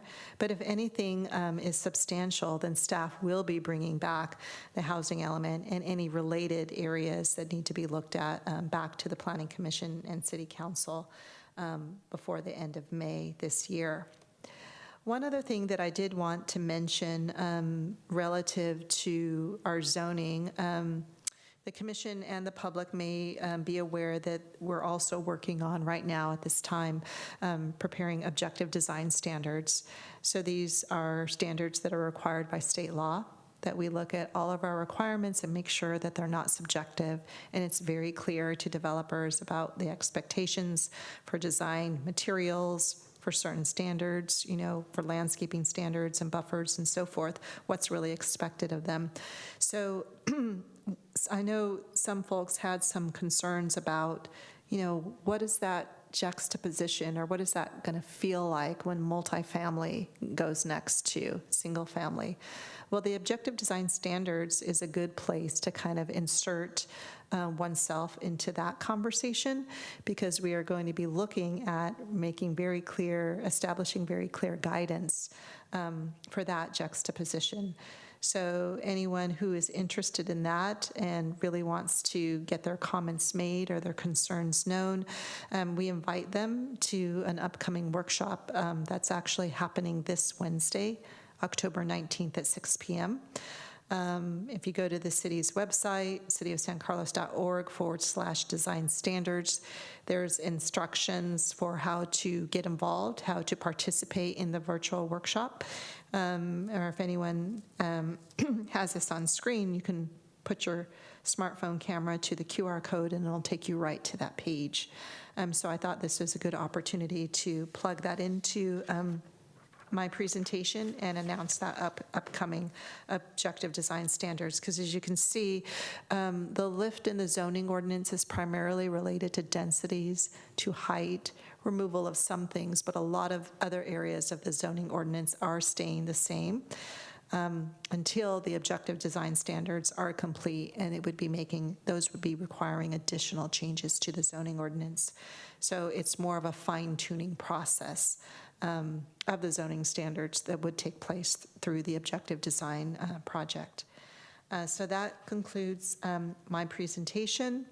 My consultants are not here tonight, so I apologize for that typo on the slide here, but both Al and I are available, and again, able to answer any questions you have. And again, if there's any questions that we can't answer this evening, we'll definitely be taking those down and responding to the commission on those through either correspondence or an FAQ that we can bring back and/or post online.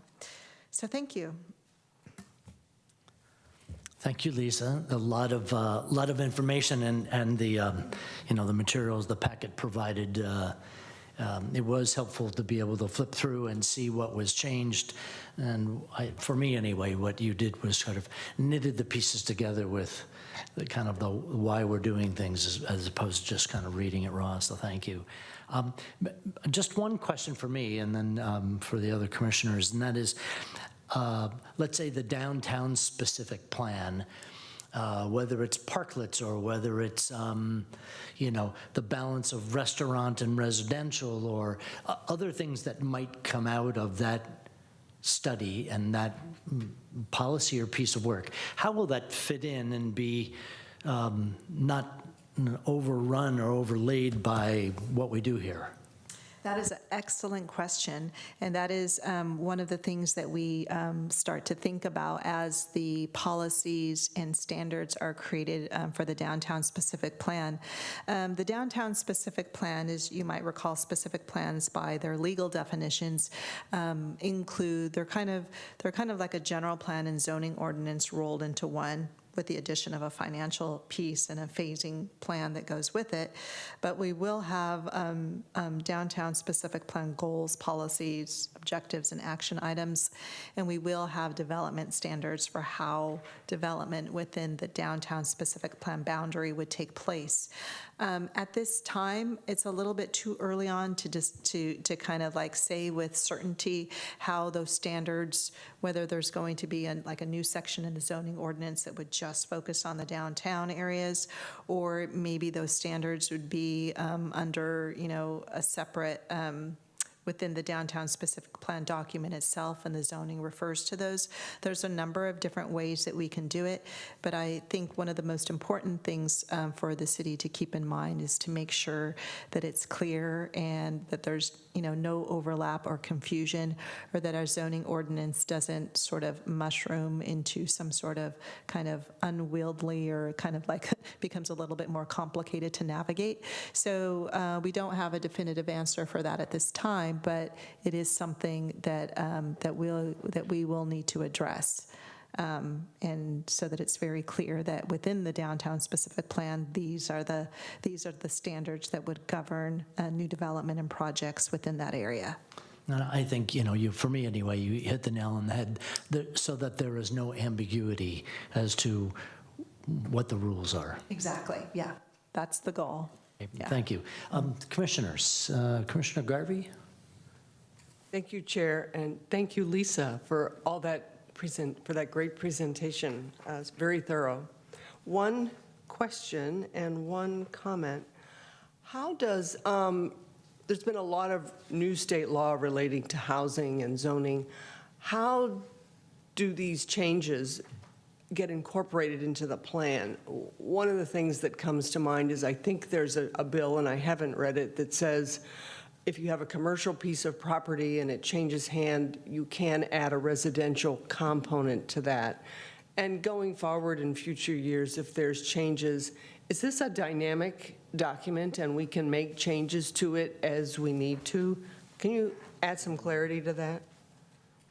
Yes, absolutely, especially under, the current climate that we're in with respect to the rollout of each year of new housing laws and new housing laws and new housing laws.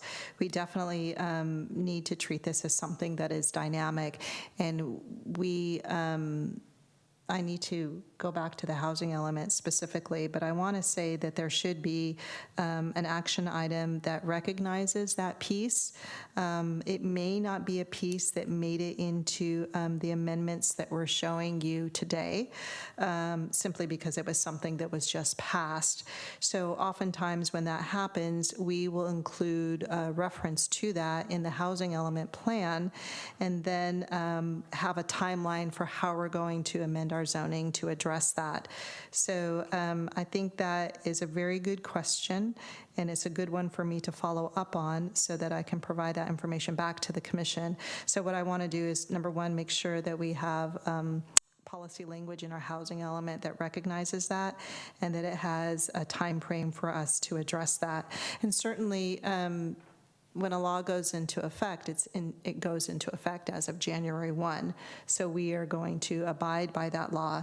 But we do want to obviously take the time and consider how we fold that in and have it become a new component of our zoning ordinance and the land use, within the land use provisions in terms of what is allowed where and how. So that's how we plan to address it, yeah. That sounds great. Thank you very much for that. And one comment, I enjoyed many of the new things that are in the draft document that you sent us. One of them was recognizing that housing is an allowed use on school sites. You know, I'm hearing more and more about this in the news and reading it in the paper that many cities in California are considering this, and a few cities have actually started to build housing on school sites. And I don't know if San Carlos has the real estate to do that, but it's nice to see it at least contemplated from a policy standpoint. I particularly like that and wanted to call it out. Thank you. Sure. Commissioner Roof? Actually, my question is related to the school site change as well. And I wondered whether our arena numbers assumed any building could occur on school sites. The arena numbers do not. Yeah. Thank you. Vice Chair Clements. Thanks. And there's a lot of information in here, Lisa. I'm sorry that I couldn't be at the housing element study session, and I'm sure at least a couple of these things were addressed directly in there. But I had a couple of questions on housing and then on the safety element. And I don't know if others had questions, you know, by topic. So. And sorry, not to step on your words here, maybe the general question is, Lisa, how do you want to engage with us on all of the content? There's a lot of content. Right. Would you prefer, like, we could speak this evening? Do you want us to send you emails, and will you arrange a call with us in one-on-one? How's the best way? I think all of those are really good ways. I mean, it just depends on if you've certainly spent some time and you have some questions you want to ask, and you certainly compose those. You know, I'll listen to the recording. I'll take good notes so I can answer what I can this evening. But if there's something that you just kind of want to dive into a little bit deeper and want to have a discussion, I'm definitely available over the phone, so I can follow up with each of you one-on-one. Just let me know if that's something that you would like. But the real objective here, I guess, is, you know, sometime between now and before we get to January, I want to make sure that I make myself available. And if there are questions or about, you know, any sort of policies or how we landed where we landed, or we need more information, I want to be able to provide that to the commission so that by the time we get to January, the bulk of your questions have been addressed. And for, you know, just general transparency's sake, I would probably put together a memo on the frequently asked questions. And, you know, I mean, I guess aside from like how did we end up with this particular policy, maybe not that.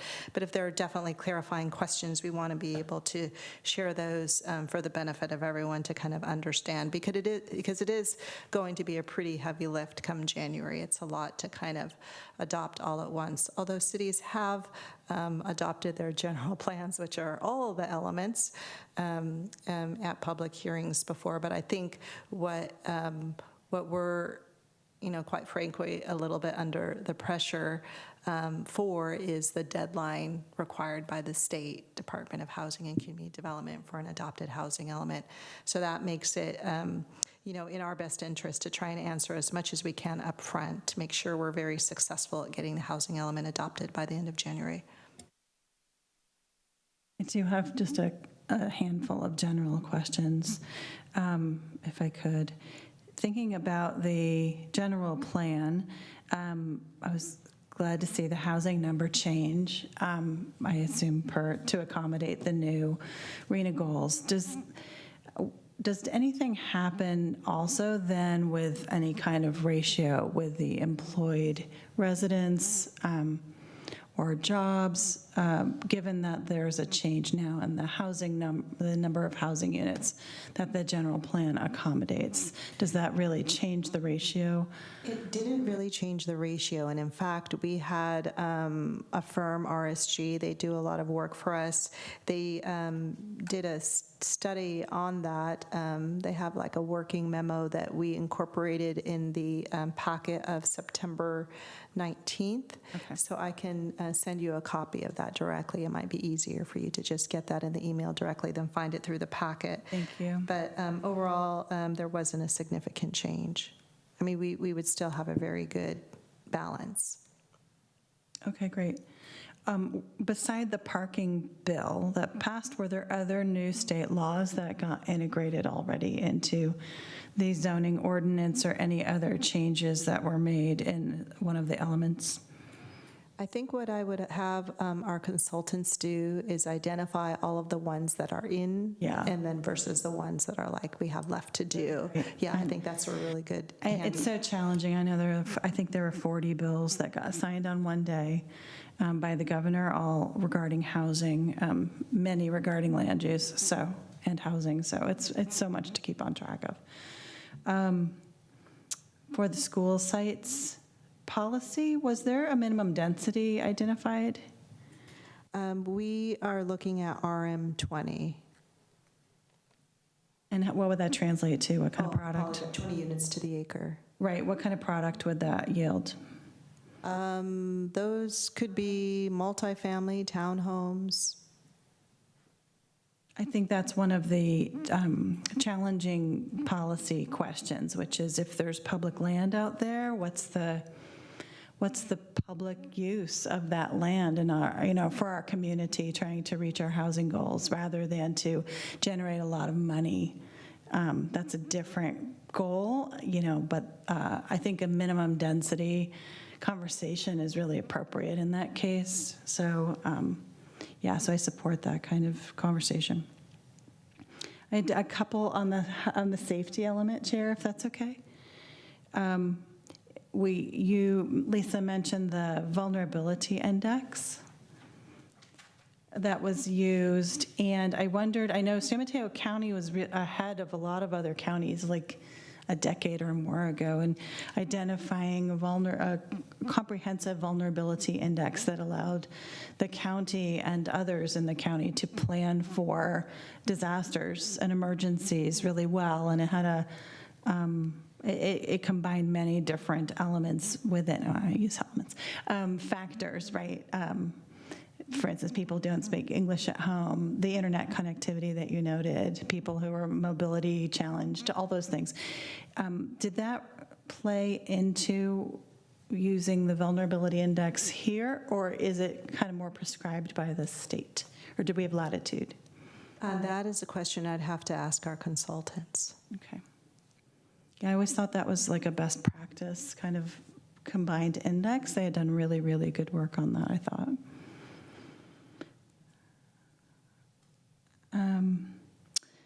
I had just one or two other questions, if that's okay with the chair. Lisa, you said the zoning ordinance for mixed use, first floor, removing the 16-foot requirement in favor of just remaining with the 12 feet. What is your understanding of what kind of uses that might limit or might encourage? Well, the uses for the ground floor have not been changed. So we didn't modify any of the uses that could go in on the ground floor. Our main reason for adjusting that is oftentimes we heard from developers that it was a very stringent and kind of a prohibitive requirement. A lot of times you would asked requests for a waiver if there's any way we can drop it, but it's in our zoning ordinance. And so as it's a standard, you can either request some sort of variance or a waiver. Variances are much harder to get. And through our conversations, they felt that, dropping it down to 12 feet would give them more flexibility. So staff had not gone through any additional analysis to kind of contemplate, how, I think what you're asking is, how do we foresee that really kind of impacting the uses at the ground level? Right. And we haven't done that additional analysis at this point. We really looked at it in terms of if we can lower that first floor height, or at least not require that it be 16 feet, then there would be a greater ability to kind of, not exceed the overall height limit and be able to get the rest of the program within the overall building envelope. So that was really kind of the intent behind it. Sure. I would encourage staff just to, maybe consult a consultant or that specializes in commercial uses to just double check whether you're limiting yourself on restaurants, depending on the square footage, you may be already limiting yourself. But I think there is a pretty good standard on what restaurants look for in terms of height on the first floor and retail. So you just want to make sure that we have something that supports a variety of uses over time, as long as the rest of the allowed uses are compatible and doesn't. So we're achieving a wide variety of possibilities in those places. I'm sure, of course, they want to build something that allows more income-producing units above. I totally understand that. But you would think they would also want to maximize the uses on the ground floor, but maybe restaurants aren't their specialty, but maybe we know that at some point we would like that there. So anyway, I just think it's worth thinking about. And I'll just leave it there, Chair, if that's okay with you. Thank you. Great, thank you. And I'm sure that as you and all the rest of us go through, other good points will come up. I've got some keys that I'll send over to Lisa as well. So thank you. Really appreciate that agenda item. And I think we're on to correspondence. Through the chair, this is an opportunity to take any public comment in case anybody's listening. Sorry. Yes, of course. So in the room, are there any people that would like to come up to the podium? And seeing none, Lynette, are there any hands raised online? Yes, there are. Oh, very good. Yes, would you please introduce the first caller? First caller is Debbie. And Debbie, you are unmuted. Hello, Debbie. Welcome, and you have 2 minutes, please. Thank you. Thank you very much for receiving emails from us and other people on Carmelita Street and making recommendations based on what we had to say. We really appreciate the revisions that were made. Tonight, there are just 4 follow-up questions. They're pretty easy ones. The first one is, the RENA goal was 2735. The goal for the city was 3595. And then tonight, the resetting the growth table was 4900. And so if Lisa can subsequently talk about, did the number change from 35 to 40 to 4900? That's number 1. And then number 2, on the draft noise element changes, Lisa, thank you so much for applying that all over and not just downtown. But we were concerned that the decibel rating of 65 only applies to other outdoor areas and not roof decks and balconies. There's going to be a lot of roof decks on the Black Mountain development. There's 87 units with some over 1,500 square feet of roof decks. So could you please reconsider having that decibel requirement apply to roof decks and balconies for certainty for us and development? Number 3, Action LU 9.3 you eliminated a consideration of notification of neighbors for multi-use development. And so in single family, we have to be notified within 300 feet. Are you saying that multi-use developers don't have to notify people within proximity to single family? And finally, the fourth element is we learned tonight that MUN 40 is a single family on East San Carlos Avenue that has some specific restrictions on height. We would ask that it be consistent on San Carlos Avenue on the west side, so that one property that's zoned R59, 1785, could be reconsidered as MUN 40, so we could have the same height and setback requirements. And I will send a follow-up email. Thank you.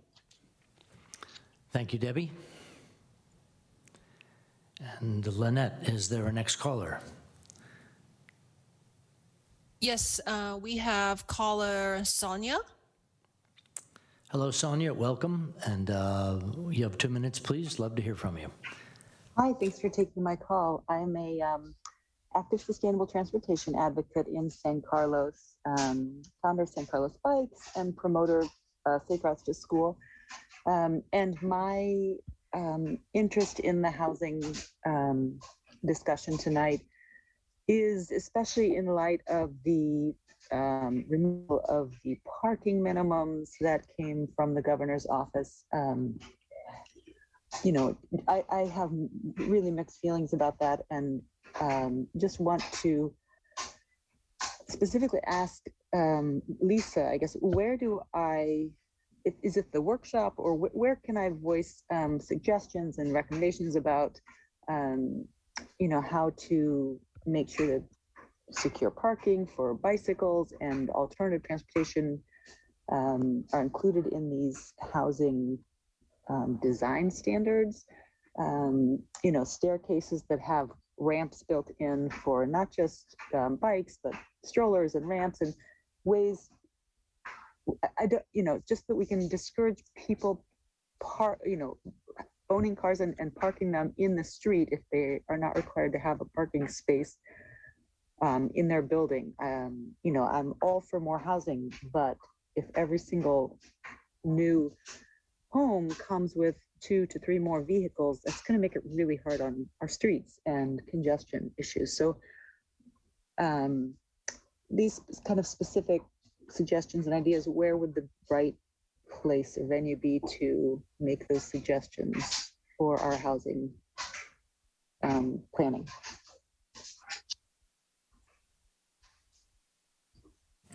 That makes sense. Through the chair, we're making eye contact here, Sonia. Maybe you can't see. But yes, I think it would, if I understand your question, it is where would it be most appropriate to make suggestions and recommendations for modifications or components that new housing developments should incorporate, given that there may be some of those occurring without parking, I think was your question. And with respect to that, any kind of standards or requirements upon new projects are going to be required through the zoning ordinance or through the objective design standards. We have not made any adjustments to the zoning ordinance relative to that particular assembly bill in the zoning ordinance, other than the fact that we can no longer require. But in terms of development standards for new projects, if you have ideas for those, then I would definitely recommend you attend the Objective Design Standards Workshop this coming Wednesday, October 19th.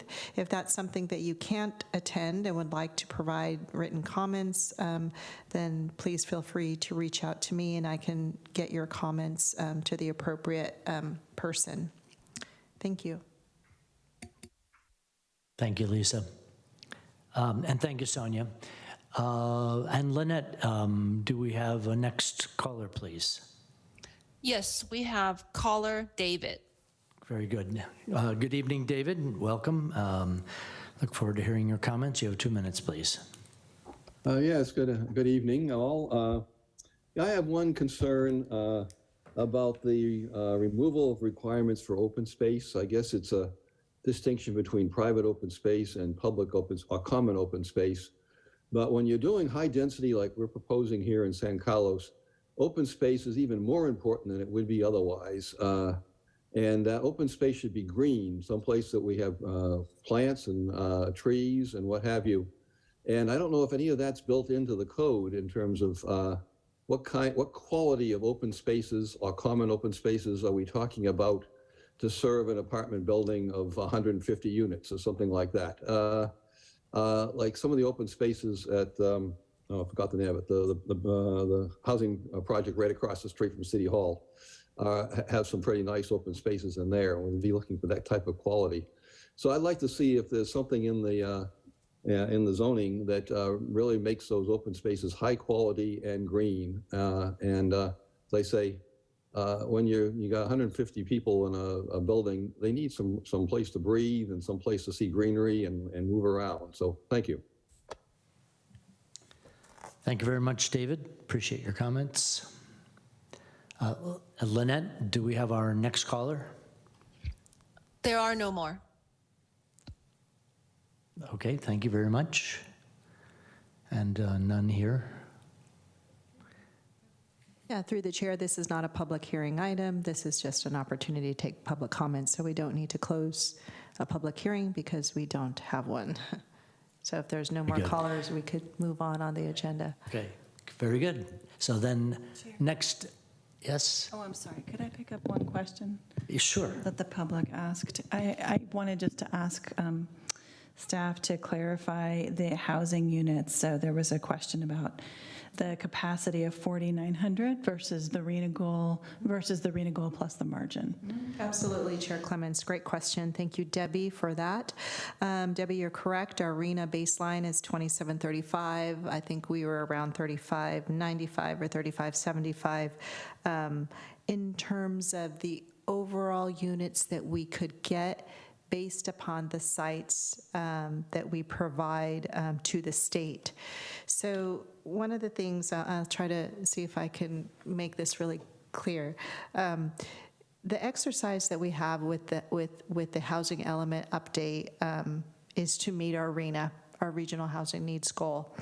And to do that, part of the work requires that we identify certain sites.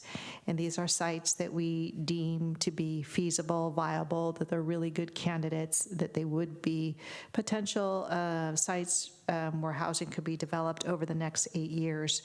And so we select a certain amount of sites, and based upon the zoning that we're applying to them, which is all of the upzoning, we get a certain number. So we got the 3595 number.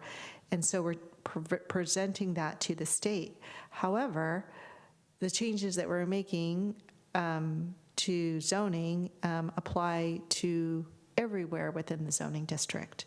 And if we were to do a build-out calculation on that, that is where we get the larger number, the 4,900. So the 4,900 is a theoretical build-out number that we use for the purposes of environmental review. But it is not a number that we would send to the state because those 4,900 units are not reflected in the housing sites inventory. So that is the difference between those numbers. Hopefully that makes sense. Debbie, you can call me.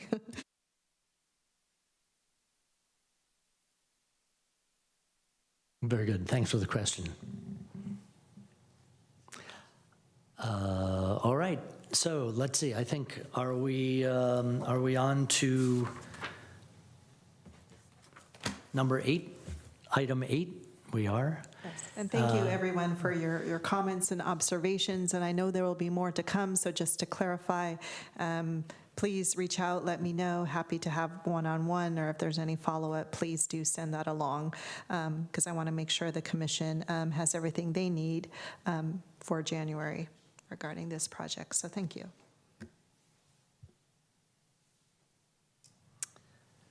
Very good. So Lisa, any report on recent city council actions? None for this evening. All right. Very good. Fellow planning commissioners, comments or reports? I Okay. I had a very quick report out that I attended the Institute for Local Government Planning Commissioner Academy a couple of weeks ago, and they actually spent a lot of time talking about housing element because a lot of people need orientation to it. And Lisa, I can send you, I did get the slide deck, and so I can send that to you if you wouldn't mind distributing to everyone. I thought it was helpful. You know, they did a little session on CEQA, you know, and then general comments, which, anyway, I would recommend it as a training. So I wanted to share that with you. Thanks. Very good. Thank you very much. Correspondence this evening. None this evening. Very good. And last, planning staff comments, reports, and updates of current projects. So on November 7th, there is an update on pedestrian improvements that our Public Works Division wants to present, our Public Works Department and Engineering Division wants to present to the Planning and Transportation Commission. So far, that is the only item on the agenda for your first meeting in November. And then just a reminder, for the second meeting in November, we'll have a more of a kind of transportation and circulation 101. That is what we are planning for. But there is one item that I think is a little time sensitive that Public Works and Engineering is asking to bring forward in the first part of November. I will not be at that meeting. I will be taking 1 week off. So Andrea is going to be here in my place for that. So just a little bit of a heads up on that. And I don't have a report of all the other projects for the commission this evening. I think that is something that I'll have for the next time. So we do have some updates, but I think I'll give those next time. Thank you. Very good, thank you. So I think with that, we're through our agenda for the evening. All of those listening and watching at home, thank you for joining us, and we'll call this evening's meeting adjourned.